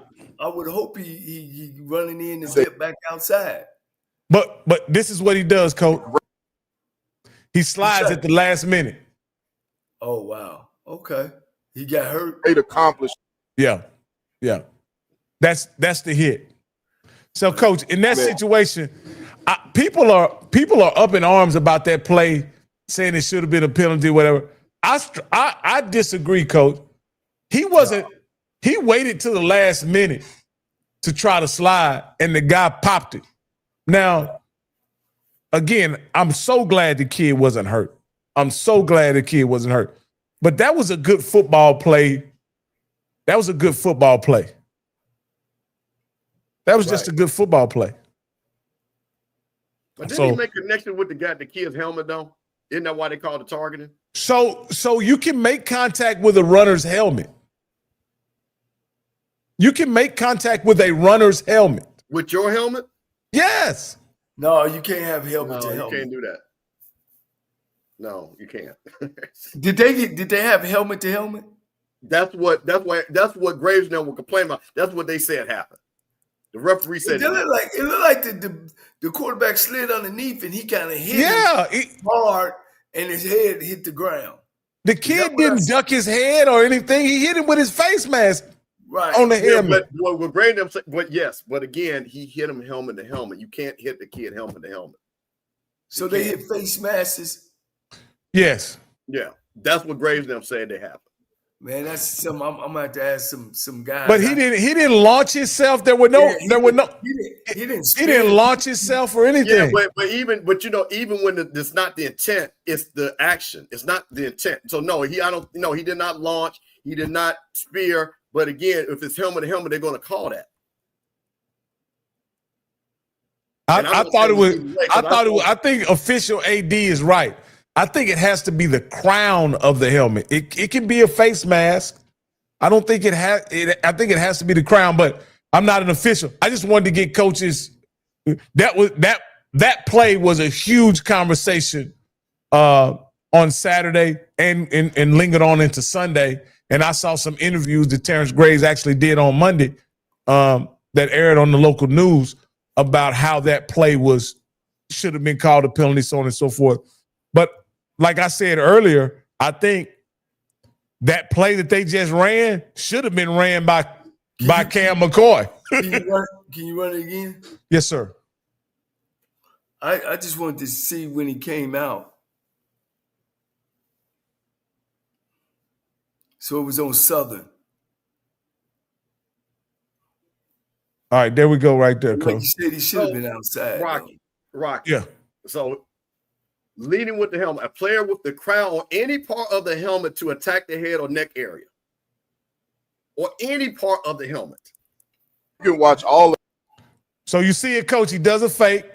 Right. I'm with the you. games on SWAC TV. Now, it's blocked up, Coach. This guy right here, this wide receiver, he just needs to screen block and go outside. Right. TV. And this is a. But wait a minute. Hold on. Wait a minute. Go ahead, Coach. Go ahead. Let me make a statement, though. But see, Rocky, that what's fun that you're talking about this, and Coach, you're going to understand this. This is what's called vision. That's why some running backs and some quarterbacks have and it's a term. It's a vision. So you're expecting this kid, while that sounds right, but there's a reason why they say running backs have vision. Quarterbacks have vision when they're running the ball. I bet Cam McCoy would have ran outside. Okay, you proved my point. Cam McCoy has running vision. Right. There's no doubt about that. Right. Go ahead, Coach. All right, go ahead. Great accomplishment from Dr. Charles McClellan and his staff and all the people involved, man. Yeah, that's unfortunate for the defensive guy. I don't think he was trying to, but when they hit helmet to helmet, that's spearing. That's spearing. But the bottom line, thank God the young man wasn't hurt. Absolutely. Like I said, I just wanted us to look at that. That was just and show off a little SWAC TV, because you can go back and look at these games. All you film junkies can go back and look at the games. They're on demand. Shout out to Dr. McClellan and what he's done. What's the gentleman we made? Andrew Roberts. Andrew Roberts. They got a great platform for us that enjoy HBCU football. As you can see in this particular broadcast, they weren't able to get the time up till much later in the game, but shout out to everybody. Yeah. I want to say that that's the Commissioner McCullough, man. That's fantastic. I mean, shit, man. Look, it made me good. I was able to get the game over in Mexico. I'm looking around. I hit the app. The app added the app to the TV. Shoot, I'm over in Mexico watching it. So I think it was big, man. Like you said, shout out to the SWAC office. Shout out to the people who got that done. That's big, and hopefully, we get a lot of following behind that and push that, and make sure that you get a chance to keep up with everybody. Yeah, absolutely. Campbell, the last game before we go through the slate of games, a couple things. Last SWAC game I want to talk about is the FAMU game. If you want to, I kind of talked about it already, and then we could talk about the pro MEAC guys and how they fared the last week, and then we can go into next week's slate of games. And we have a special part of the show that everybody, there are many teams, there are several teams that really should be listening to that part of the show. So go ahead, Campbell. What do you want to say about your FAMU Rattlers? Well, I'm going to go, and this is the thing about it. The defense, big improvement, huge improvement. Defensive backs, I heard they would like that. They like that. Defensive line, because I'll tell you, if I had to compare Howard to Mississippi Valley, right? Mississippi Valley ran up and down the field on us. Howard did not. So if I'm just going to use it as a level set, that's already improved. But here's the thing, and this is where I think was the most disappointing part, and where Coach, listen, man, everybody knows what it is. There ain't no secret. Got to win games, be a FAMU. So we can not play that game. It's a job online. Everybody's job online if you don't win, okay? So we move on from that. He has to win games. But I think what was most concerning was the fact that we did not see the continuity of offensive play calls to build a drive. So, again, everywhere, are we going to be a running team? How are you going to be a running team? You only have a 2.8 yards to carry. Are you going to be a passing team? How are you going to be a passing team if you're not going to pass the ball? So, again, you got to figure out what your identity is. And I think the thing, because we heard a lot about Jet Petty, and this goes back, R.J. Johnson had not played. He hadn't played since high school. Jet Petty actually played in junior college. But I think the reason why, I'm assuming, because nobody knows, Coach Cozy never went into why. He just felt he was the best person. But R.J. Johnson could run the ball. So why don't I see naked boots? Why don't I see fake tosses? Because I'll tell you this, when the game was lost to me, you get down and you run a pitch play and the guy gets down to the 1 and it's 4th down. To me, that's a play where you fake the pitch and then roll him out with a double route concept. And then he has an option to run. And we never saw those things that, again, that I'm going to say that T.C. Taylor does really well, Jocobian Morgan. So I'm just saying, hey, Coach Burris, go look at that play calling. That's some of the things. Coach, you know we copy all the stuff all the time, right, Coach? That might be something that you might want to incorporate for RJ if he's going to be the quarterback. So, again, 9 points, losing that game the way you did. The defense did everything they did. Coach, if I told you I'm the defense coordinator and I say, Coach, you're the offensive guy. I said, Coach, I guarantee my defense is only going to give up 10 points. What you going to tell me? Oh, man, we're going to win. We're going to win. And mind you, that last 3 points came at the end of the game, so I really only gave up 7. So what more can you do on the defensive side? So what I will say, compared to last year, where to me it's harder to fix a defense because when guys it's again about being nasty, thinking like that. I think the defense, I feel is soft. I think they got a better chance of fixing the offense because I did see talent as far as those wideouts. Those wideouts can go. But again, play calling, and is RJ enough to understand to get the team in position? Because I think with him, I don't know if he can be a game manager. I think or if he's going to be one, he's going to have to be a very high level. Because see, the thing about Rashawn McKay and Willie, who was a game manager, Willie called excellent plays for him. Excellent plays. And our defense was sound. So that's the thing about it. All right. You got anything you want to add, Coach? No, it would be unfair because I didn't actually get to see him play. 10-9 score. Sounds like they're still struggling. It's struggling offensively, and it seems like they made some corrections on the defensive side of the ball. So, they got to get that going, But I'm going to go back and look at the game because I could pull it up on SWAC TV, right? No, this game was on ESPN. Okay. Yeah. All right. So, yeah. Look, I'll get them next this week and really sit down and see what the issue is. We know it seems like it's a carryover, Campbell, and unfortunately that's not good for a Florida A&M fan that we only scored 20 points last year none in the second half, not necessarily none, but not a lot. And now we opener and only put up 9 points. So that don't look good for the Rattlers. No, but I want to address one thing, and it looks like I saw somebody.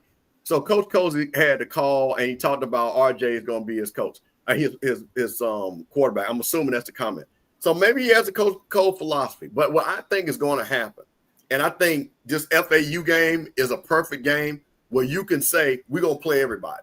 Because those games, FBS, more likely than not, you won't win that game. But that, to me, will give you an opportunity where you can get petty in, see what you got with him. And if you want, I don't have a problem with you going with R.J. Johnson. What I want to see is what I thought Henry Bird's going to be, more imaginative and intuitive play calling, and also understand. And, man, listen, and I'm going to say this to my offensive linemen that are all SWAC. Hey, man, listen, y'all all SWAC. We can't be averaging 2 yards a carry, 2.8 yards a carry. Because I tell you this, Coach, one of the things that was interesting, but Coach Cozy talked about this, on the 4th down, we were at the 1.5 yard line, right? Now, coaching, I 100% kick the field goal. But if you kind of trust those offensive linemen and you know they're nasty, sometimes you say you go win the game. And that's the thing that I don't know if he had confidence in the offensive line to get, but I understand. I think it was the right call. But again, I don't even know if he thought about it. I feel like he said, you know what? We haven't run the ball right and things like that. So I'm just going to tell you, the FAU game is going to tell us a lot of what this team is about. All right, Coach. Everybody has an opinion about these games with these pro coaches, as you call them. Some people would call them celebrity coaches. Some people would call them inexperienced coaches. But first week of the season, we have to call them what they are, which is losing coaches. And I'll sit back and let Coach Cole give his soliloquy of what he thought about the games. Yeah, watching Delaware State in Delaware and scoring 17 points, I'm impressed with that. I was impressed with the way the team looked. I was impressed with how they dressed. I was impressed with some of the players that they had, some exciting players. You got a new young coach, don't have a lot of experience, got a perennial losing program. I think for the most part, I think they came out, they showed, I have to give him about a B, even though he lost the game. I don't expect him to come in there and turn Delaware State around without no coaching experience. I just don't think that's going to happen. I think it's going to be a long process if they don't get tired. But I think and gave him that I think he's on the right trajectory to turn this program around. All right, Coach. Now, what did you think of the Norfolk game, Coach? They were outmanned. I seen an undisciplined team. Dressing was horrible. They looked like some high school team out of the whatever they call themselves out there. I seen guys not get good fits, run up and attacking the ball and not attacking the ball with a shoulder, turning the play inside. I seen the offense that was just scrambling. Once they shut down their run game, I seen the quarterback, wasn't nothing, 1, 2, 3, here's this, he's coming here. I think they were all over the floor. I think that if Townsend was a more explosive offensive team, because they just killed the clock. They just kept running inside. I don't see Norfolk. I don't see the improvement. I think they even got worse to me. So that's kind of how I felt about it. Coach, you and I watched them in person last year at the SWAC MEAC Challenge. We were actually impressed with their talent, especially in the interior line. Wasn't surprising against FAMU. They were able to run the ball. I think they ran for 270 yards. This game, Coach, they weren't able to run for much at all. They ran it 31 times for 39 yards, Coach. Right. And those passing yards, they wasn't precision. It was scramble here, throw one down here, throw one down here. I think they need to go back to the drawing board. I think they need to pull that team together. Like I said, I mean, they look like a bunch of kids that were just, straight out of a Title I school somewhere. Black sock, green sock up, sock down, 7 towels, jersey here, pants. It was, Coach, in my opinion, I'm not a coach. I'm not a coach, but I watched this game, and I think they lost this game in one area, Coach. One area. I'm not going to even say they lost it because they couldn't run the ball. I think they lost it right here, Coach, and this is third down efficiency. They were 3 for 13. Yeah. How can you sustain a drive with that, Coach? And you only rushed the ball for 39 yards. Let's get that straight. Look at the time of possession. Yeah.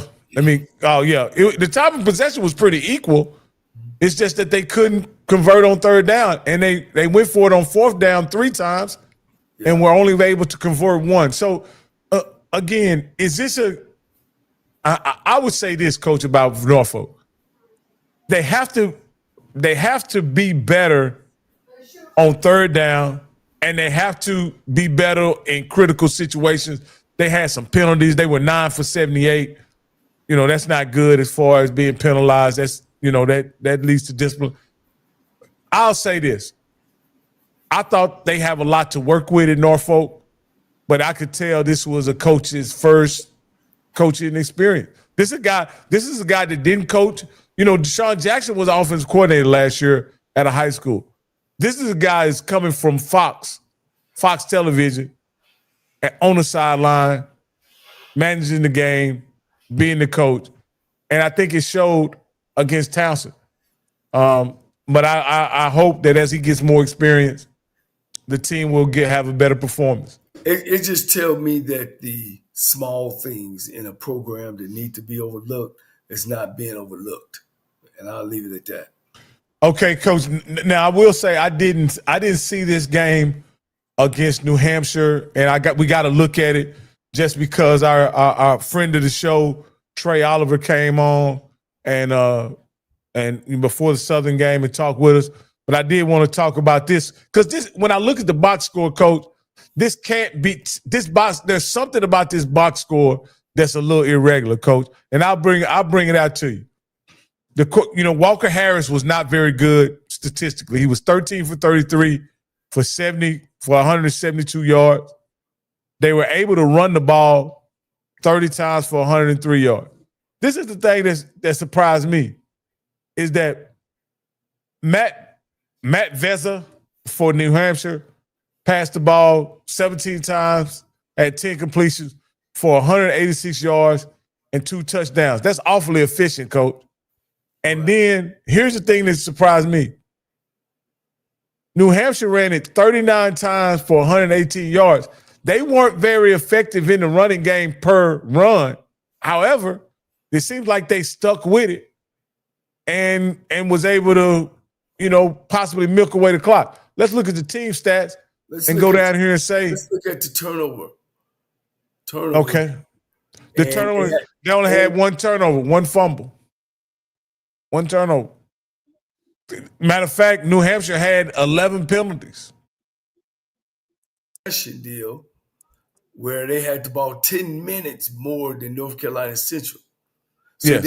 So then now you got to go up to your third down, and you'll see why the game was the way it was. Third down conversions. It's funny. They have the exact same third down conversion rate of Norfolk. Right. 3 of 13, Coach. And that kind of explains their inability to put points on the board. They stayed on the field a lot. Yeah. Hey, Rocky, they want to know what you think about Walker Harris.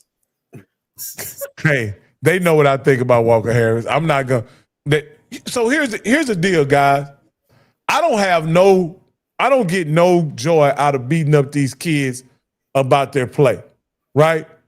Walker Harris didn't have a great night, 13 to 33, 1 touchdown, 1 interception. They lost the game. I think the results in and of itself dictate what Walker Harris is. In this game, they needed Walker to come through on third down, and he wasn't able to.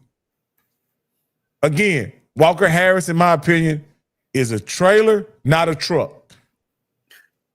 And when you're playing a tough team, I mean, he can be exposed. I watched him, Coach. You and I watched him.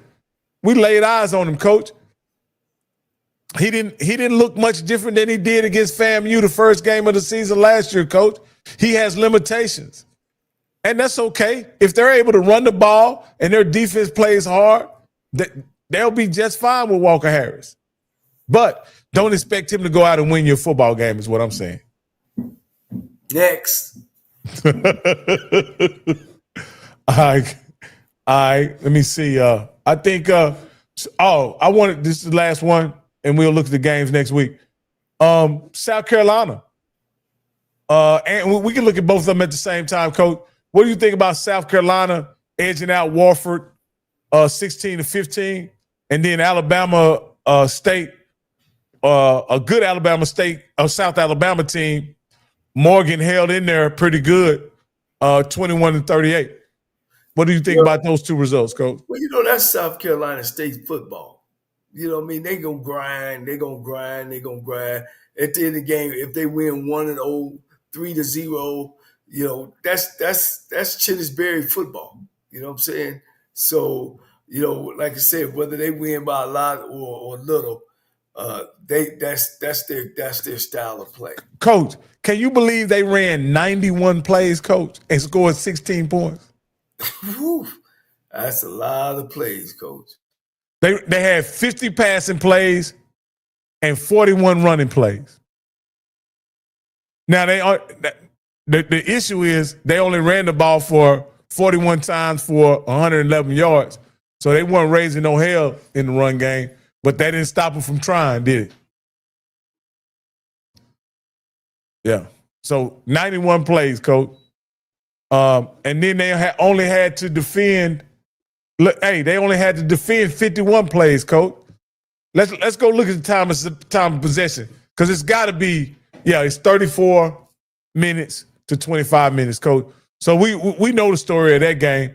They were able to control the football and eat up the clock, and they won going down the stretch. So, all right, look like Coach is buffering. Can you hear me?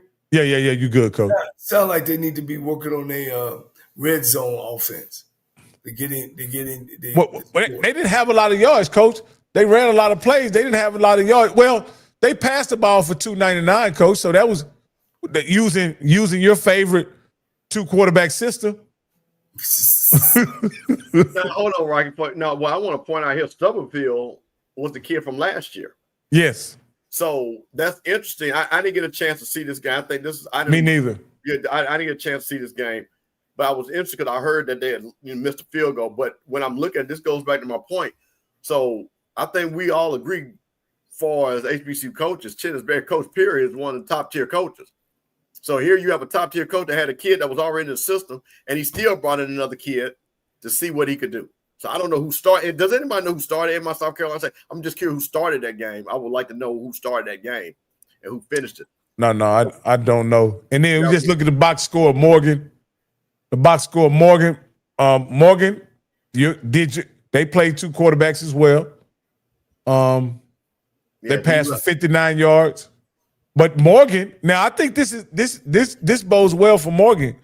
They were able to run the ball 40 times for 181 yards against a FCS school, a FBS school. Isn't that pretty good, Coach? Mid-major. It's mid-major.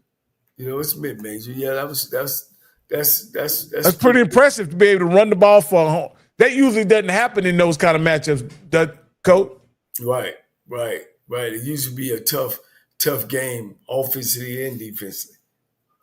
But yeah.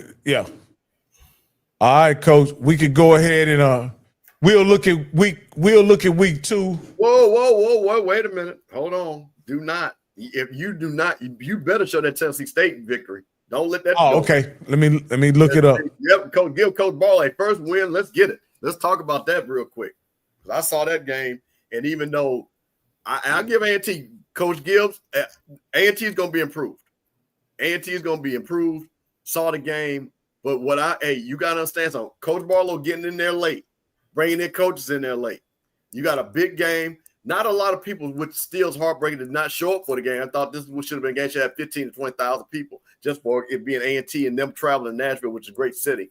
But got to give him credit. 24-21 pulling that game out and getting that victory against A&T. So I got to say, shout out to Coach Barlow, and I think that bodes well for what they're going to do in the OVC. I don't, like I said, again, get that very first victory, and I think they got Alabama A&M coming up next, or after North Dakota State. Now, this is the interesting game. I looked at these stats. I don't know if you looked at them, Coach, but A&T outgained Tennessee, held them to 2 of 11 on third down. By the box score, you would think that A&T would have won the game until you get down to the turnovers. And A&T had 3, while Tennessee State had 1, and that kind of explains the outcome. And I know in the time of possession a little bit, it was 5 minutes, almost 6 minutes. They had the ball more than Tennessee State. Yeah. We Coach, and we could kind of ask you, Coach, as a game when it looks like you're outplayed, but you got the benefit of you win the turnover battle.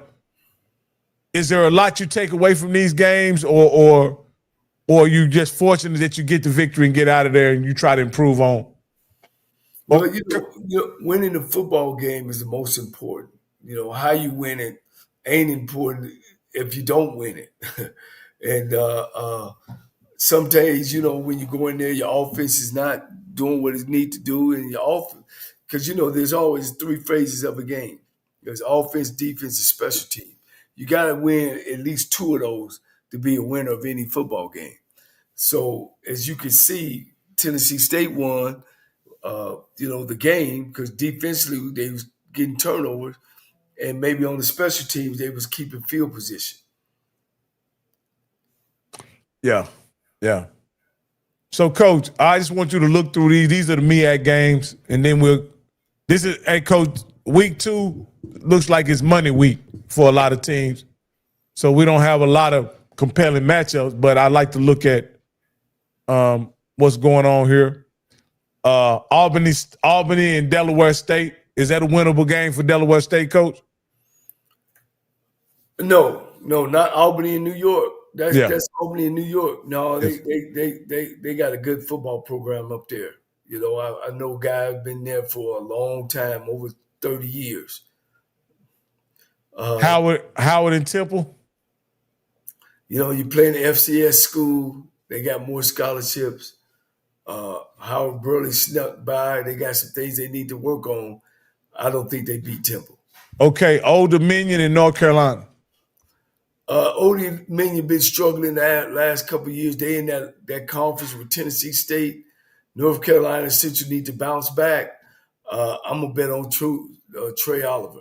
Campbell, you sent me something that I wanted to post, and unfortunately I didn't say the graphic. But ODU got paid the 5th most of all schools playing a money game last week. They got paid $1.1 million. Coach Cole, how does a team work out, a FCS school work out a $1.1 million payday by traveling up to Michigan State? Well, when they call, you got to compare you compare schedules, and then that's when the negotiation comes in. And if you play in those type of schools and you're gonna take that, you need to be up in them numbers, because usually, it takes a lot. It takes about $100,000 to move 110 guys when you got to fly. Now he's saying that ODU is a FBS school now. Oh, are they? I know they were in basketball. I never knew they was in football. But they paying North Carolina Central $1 million? No. That's great to say. No. ODU got paid $1 million to play Michigan State. Oh, okay. Yeah. And I was saying, I hope Gramblin's getting $1 million to play Ohio State. If they not, Tennessee State got $1 million last year from playing Ohio State. Really? Or was it Notre Dame? Which one was Notre it? Dame. It was Notre Dame. Yeah, they got $1 million. So I'm hoping Grambling should be getting $1 million. Anything short of $1 million, when you playing one of the blue bread programs in all of college football, you crazy if you ain't getting $1 million. Shit, it should be $1 million too. All right. And then we got Norfolk and Virginia State. Now, this is going to tell you something about Norfolk State, playing a Division II program and playing one of the best. Now, I got to say that.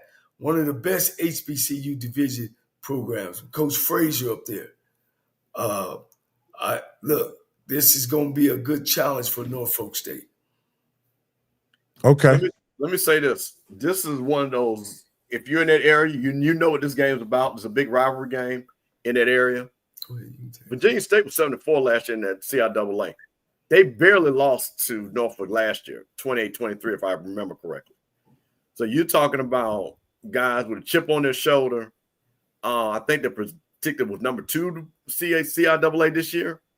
So I think, Norfolk better watch it. Hey, Coach, and I hear Coach, with as successfully as Coach Parker is, I think Coach Parker's the guy over there, or is that Henry Frazier? Which one is that? That's Parker, right?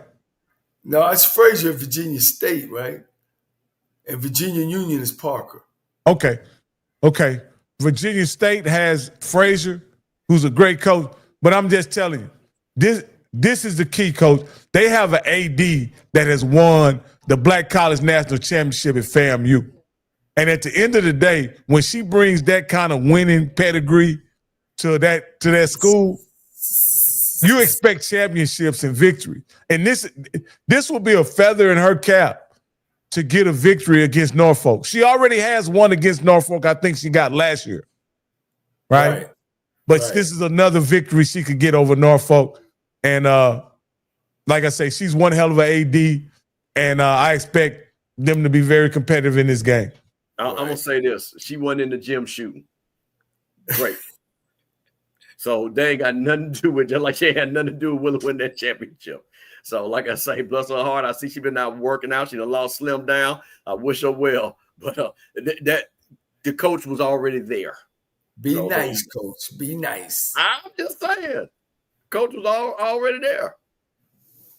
Well, again, guys, I'm being charged with blame being messy or whatever. The facts are the facts, guys.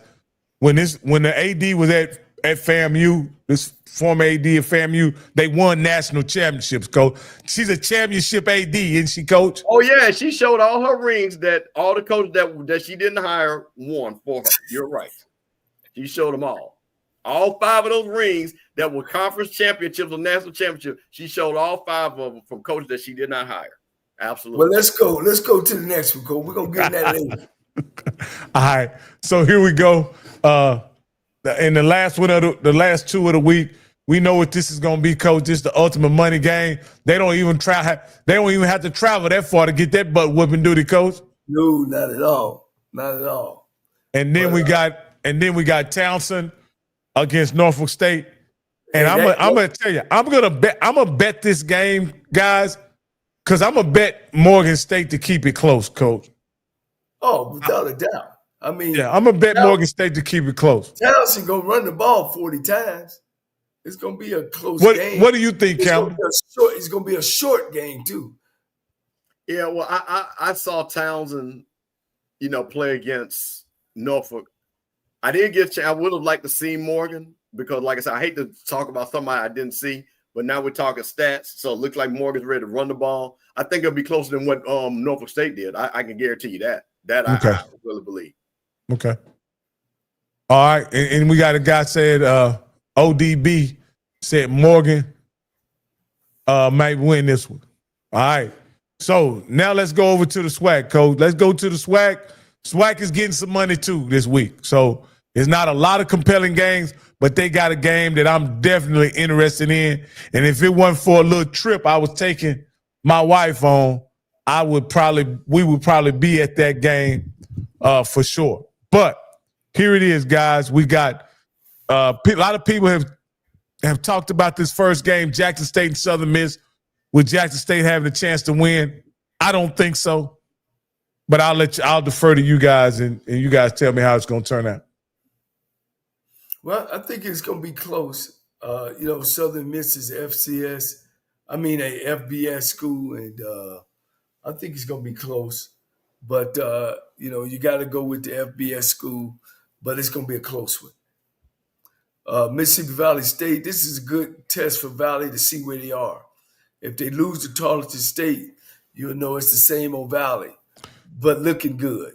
Tarleton State just beat Army, Coach. Yeah, they're a top 5 team in FCS.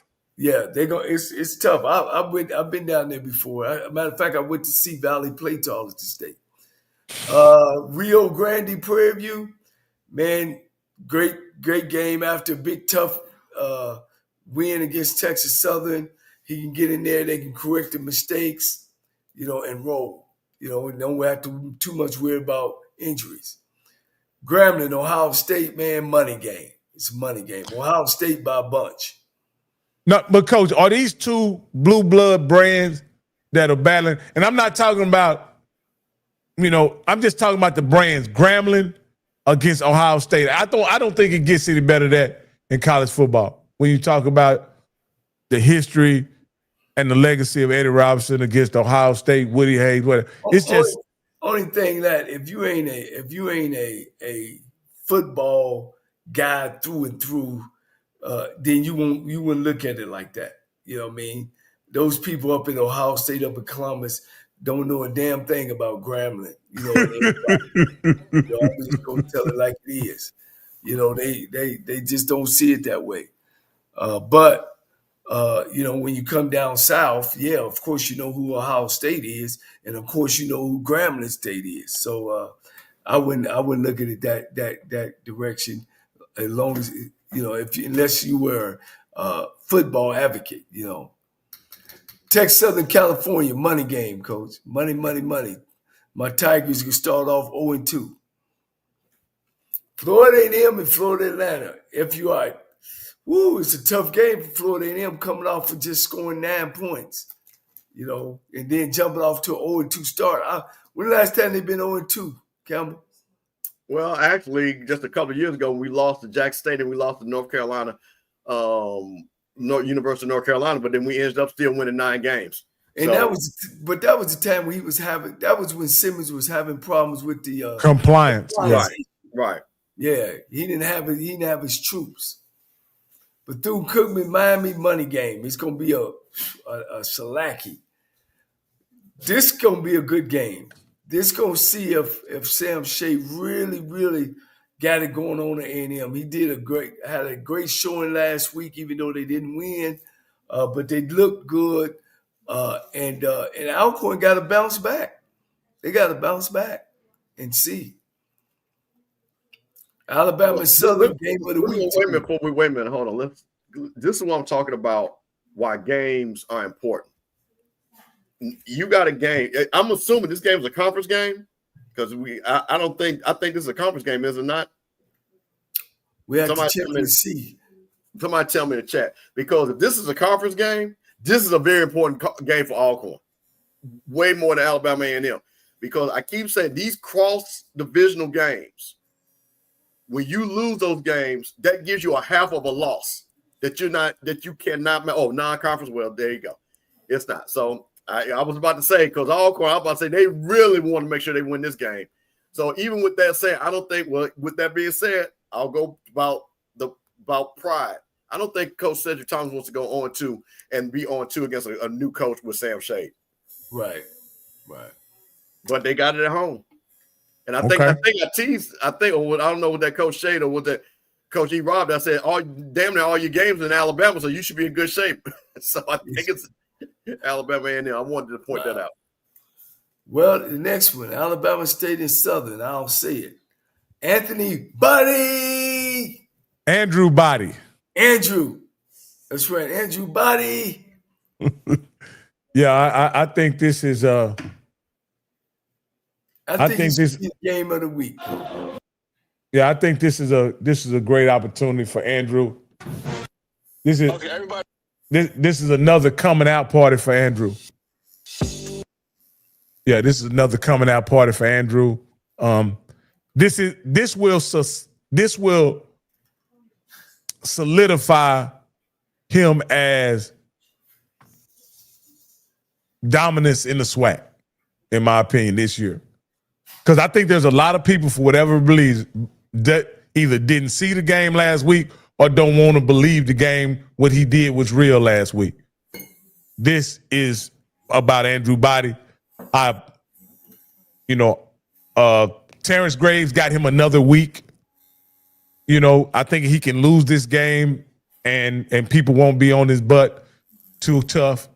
But wait a minute. Who can lose this game? Terrence Graves. No, sir. No, sir. And let me tell you the reason why. They lose this game, then they go to Fresno, and then they play Jackson State. That means they will be 1-4 with a not impressive game against Valley. This game right here goes back to the point. Non-conference, very important for the Southern Jaguars. Very important, because you do not want to go in there 1-4 when you're coming up there. Because, like I said, you're going to lose to Fresno. Jackson State's coming down there, because I think that game, where's that game at? That game is Southern or Jackson? So, no, this game is a must-win for Southern. Absolutely.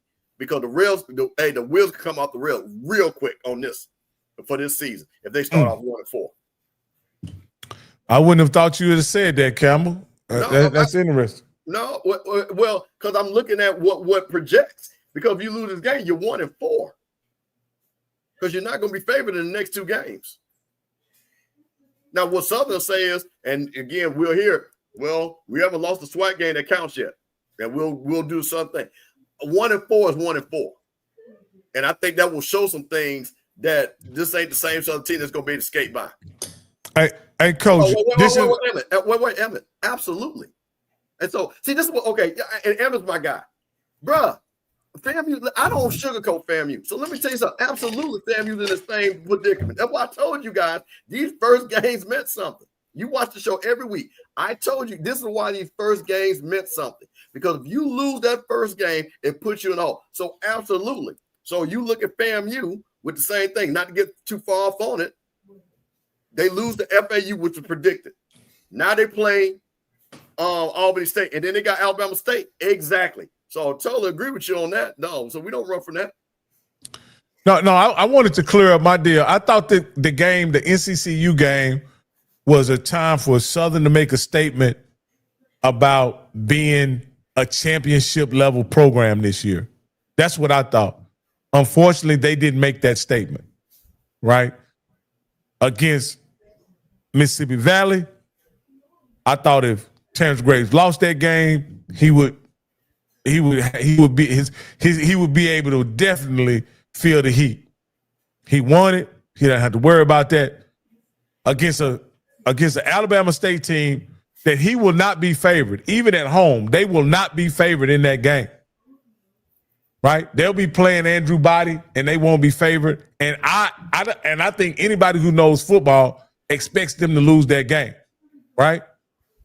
My deal is, how can you expect Terrence Graves to win that game, win against Jackson State, considering how they've been playing?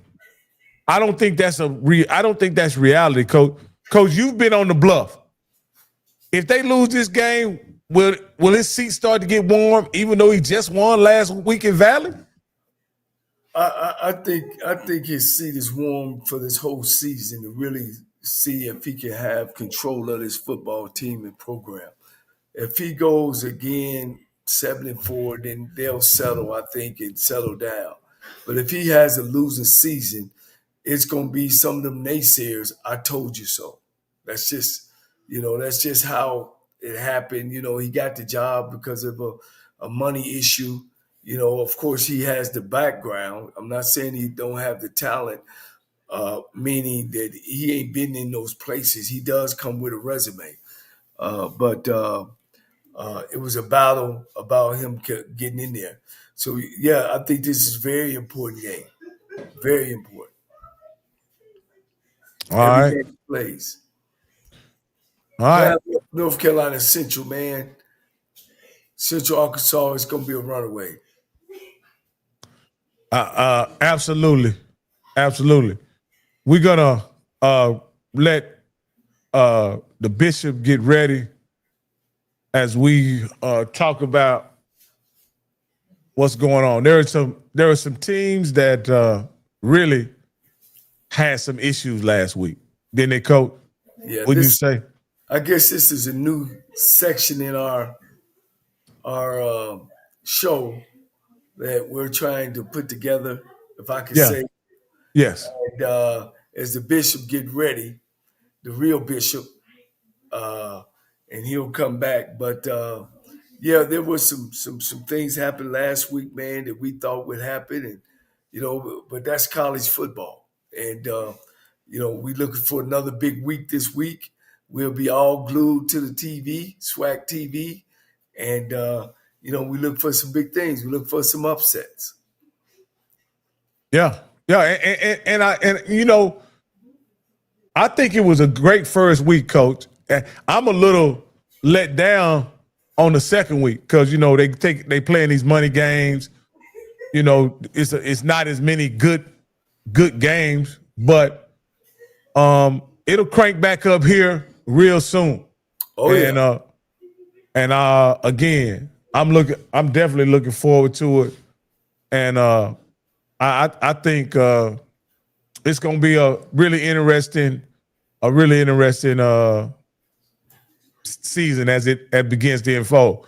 But at this time, me and you're gonna step down, Coach, and give an opportunity for the bishop to address the congregation. Best in me when everyone else around me can only see the worst in me. Can I tell y'all one more time? I said he saw the best in me. Feel the warmth, feel the praise. Feel the praise. We'd like to call someone up to the altar. Can we call somebody up to the altar? Can we call someone up to the altar today? I wish I had a witness today. Can we call someone up to the altar? Choir, thank you so much. We are here. As you all know, I have many jobs. I've been a detective. I've taught at ITT, but my first claim was a man of the cloth, as you guys can see in the background. And as you know, I even got the black Pope. See, y'all didn't know the Pope was black. So one of the things as we talked to many of the coaches told us, they said, Brother Campbell, we want you all to pray for us during the season as success. So there are some people that we did pray for, and there are some people that we are going to pray for. So the first person that actually called up on the call line was those folks from down there at Prairie View. Can y'all believe that, down there at Prairie View? So the first prayer that was answered was for those Prairie View Panthers and Lionel for those T-shirts that he can wear for one more week. And Coach Jackson can sing Atlanta, Atlanta, Atlanta, the city of purple and gold for another week. So they can stand in their delusions for one more time, thinking they're going to win the SWAC West and beat Jackson State. So that's the first prayer that was answered for those Prairie View Panthers. Because y'all know, if y'all had lost to Texas Southern, it would have been no praying that was going on. The next group of people that called us was the folks from the SWAC office. And the SWAC office said one prayer. Brother Campbell, can you please pray that this SWAC TV app does not go down and that it actually works? Now, you know what? We did say this prayer, and the app did not go down. But we are going to pray for them next week to actually improve the time and also update the scores, because we didn't know what the time of the score was for none of them games that we watched. This is the thing that we understand. So prayers were heard for the SWAC TV app. So y'all go download that SWAC TV app, because we were able to watch them games, especially that Prairie View game. Now, the next thing that touched me, I was down in Miami, and there was actually prayers for a certain fan group. And that was for the 25 people that came from D.C. to Miami, those Howard Bison, who actually saw their team be Florida A&M, because they know that was a wing and a prayer that they got up out of there. So all 25 of those people, I bless you all. Congratulations on that victory. And now you can go on and start your season. So that prayer was answered. but we're going to be praying for FAMU shortly.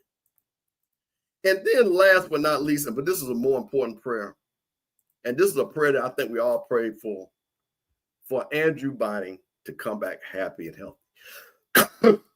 Our nephew came and showed out, and we prayed for him to have the success. He stuck with it. He believed in his team. And we just want to say from all the HBCU family that those prayers were answered, and we look forward to you completing the season and having a great season. But with that being said, Rocky, we have people that we need to pray for. So these are the people that we hope next week that their prayers are answered. The first prayer is for those fans from North Carolina A&T, because, Coach, they down there happy for more victories. They were happy that they were in the game. So we're praying for them, the Coach Gibbs, that they will actually win a game so there'll be no more victories. So we're praying for the A&T fans to get a victory and no more victories. That's the first thing. The next prayer is for the white fans from USM. Dear white fan from USM, if you see anybody that is in red, blue, and white that is black, please do not be a casualty of war down there. Because Jack State might lose the game, but they damn sure not going to lose the fight. And anybody remember in 1987, that goddamn Go Negro got slammed. So I'm just telling you, white folks, leave them good black folks with Jackson alone. I'm just letting you know. They're going to come down there and mind their business. But if you start something, they're going to finish it. I'm just letting you know. So we're going to say that prayer for them white folks. We don't want no problem down there, Coach. That's right. Now, Coach, the next prayer is for your alma mater. Texas Southern University for another heartbreaking loss. Now, Coach, you know the prayer. Coach, do you know the prayer that we're going to pray for them? That prayer, Coach, is we're going to pray that the game only goes for 58 minutes and not 60 minutes. Because, no, if it go past 58, then y'all going to lose. So we're hoping for every game from here on out that Texas Southern can only play 58 minutes of football. They might go undefeated for the rest of the season. They might go undefeated. Because something about them last 2 minutes, Coach, y'all just can't get it done. So for 58 minutes of football, we're praying, that's all that Texas Southern got to pray. 58 minutes. The next prayer that we say, this is for G and those big bad Braves and Coach Cedric Thomas. Coach, we're praying for you because we know doggone well this next game is going to be very important. So for those big bad Braves, we're saying a prayer for you because we do not want to see Cedric Thomas lose his job. So we're praying for the Alcorn Braves to come and have a great game against our friend Sam Shade. And last but not least, y'all know what I do. We are going to pray for those FAMU Rattlers and Coach Cozy. Because Coach Cozy got to go to that 220 club tomorrow.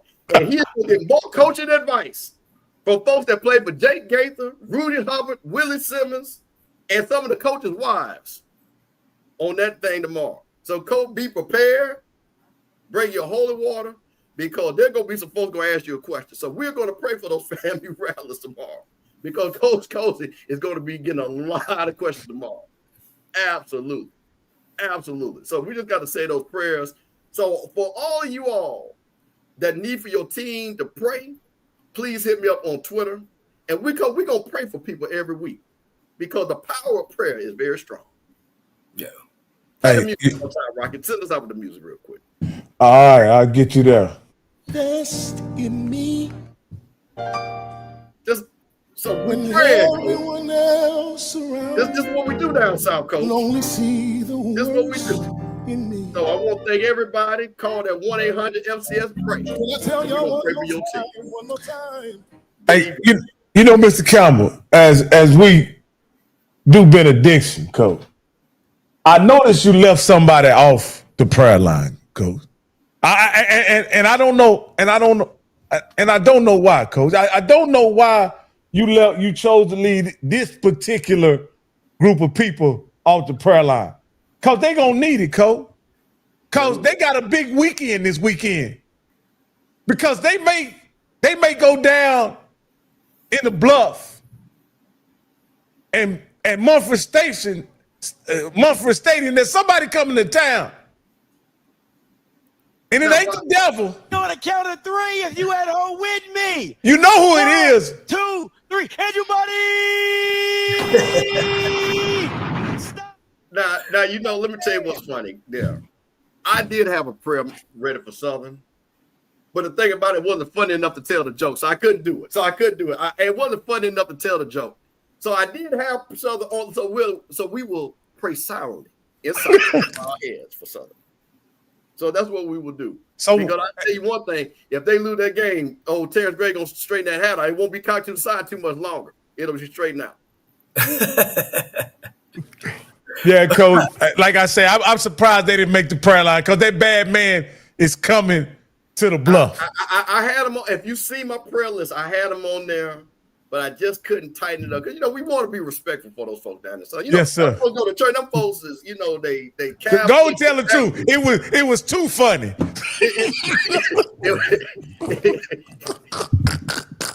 We want to be respectful on the prayer line. All prayers of respect. No, Coach. Hey, thanks, Bishop Campbell, man. I appreciate that. That was a very, very good segment of our show. And again, we'll be doing this every week because if it's one thing we all need, it's prayer. Yeah. Next week, speaking of quarterbacks, we're gonna have one of the best quarterbacks that ever played the game. HBCU guy, yours truly, Doug Williams, Grambling State University.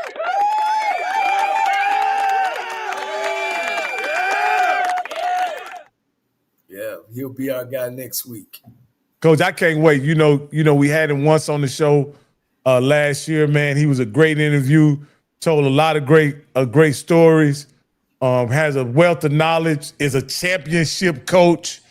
And it was funny, Coach, last year, and I'll ask Campbell, were you surprised to hear him say if it was up to him, he would have retired as the coach at Grambling and he never would have left? Is that surprising? No, that surprised me. It did not and Coach can speak about this way better than I can. Doug Williams loved Grambling, and you got to understand, Eddie Robinson was a father figure to that man and put him in the position to be successful. And I think the love that Doug Williams, and every school has those type of players. You see Robert Brazil, down at Jack State, always around. And every school has those type of players because of what the school did for him. So, no, I'm not shocked. And I think he believed he could carry on the legacy of Coach Eddie Robinson. And I think that's really what his main thing was. I can be here, be a stabilizer for, because Grambling is a special place. It is a very special place, and it's also a very hard place to coach, beyond, because they don't have a lot of the things that other schools have, but Grambling has that G and that pride. So I think I'm not shocked by that. I'm not. Okay. All right, Coach. I'm gonna let you. If we don't have anything else, Coach, I'll let you take us out of here and get us ready for. Hey, Coach, we gonna be back right Tuesday, right? You're not gonna slip any of those coaches in on us next week, are you? Well, one of our viewers wanted Brian Jenkins, so I've put the word out, and we'll see if we can get him to come on. Okay, Coach Brian Jenkins from Edward Waters, you're on the clock. Yeah, that's a Division 1A coaching staff that I hear. All right. Hey, they got somebody we're real familiar with over there, Coach. Don't they have Coach Dooley? Yeah. They put up some numbers last week, didn't they, Coach? They did something. 45, 17, something like that. Yeah, they put up some numbers. I don't know. Maybe that Dooley offense just don't work in Baton Rouge. It works everywhere else but Baton Rouge, huh? Yeah, they beat a conference team, Savannah State. Wow, Coach. They put it on them. Yeah, they put up some big numbers. All right. All right, Coach. It's all you. Well, as we I can't say enough about our viewers, 2 million viewers. As you see, we trying to add things to our show. Continue to share, continue to follow, continue to get the hits. Make sure that you support us. And we want to bring things to your locker room live, things that's true about HBCUs. We got a good lineup coming. We got Al Wash coming.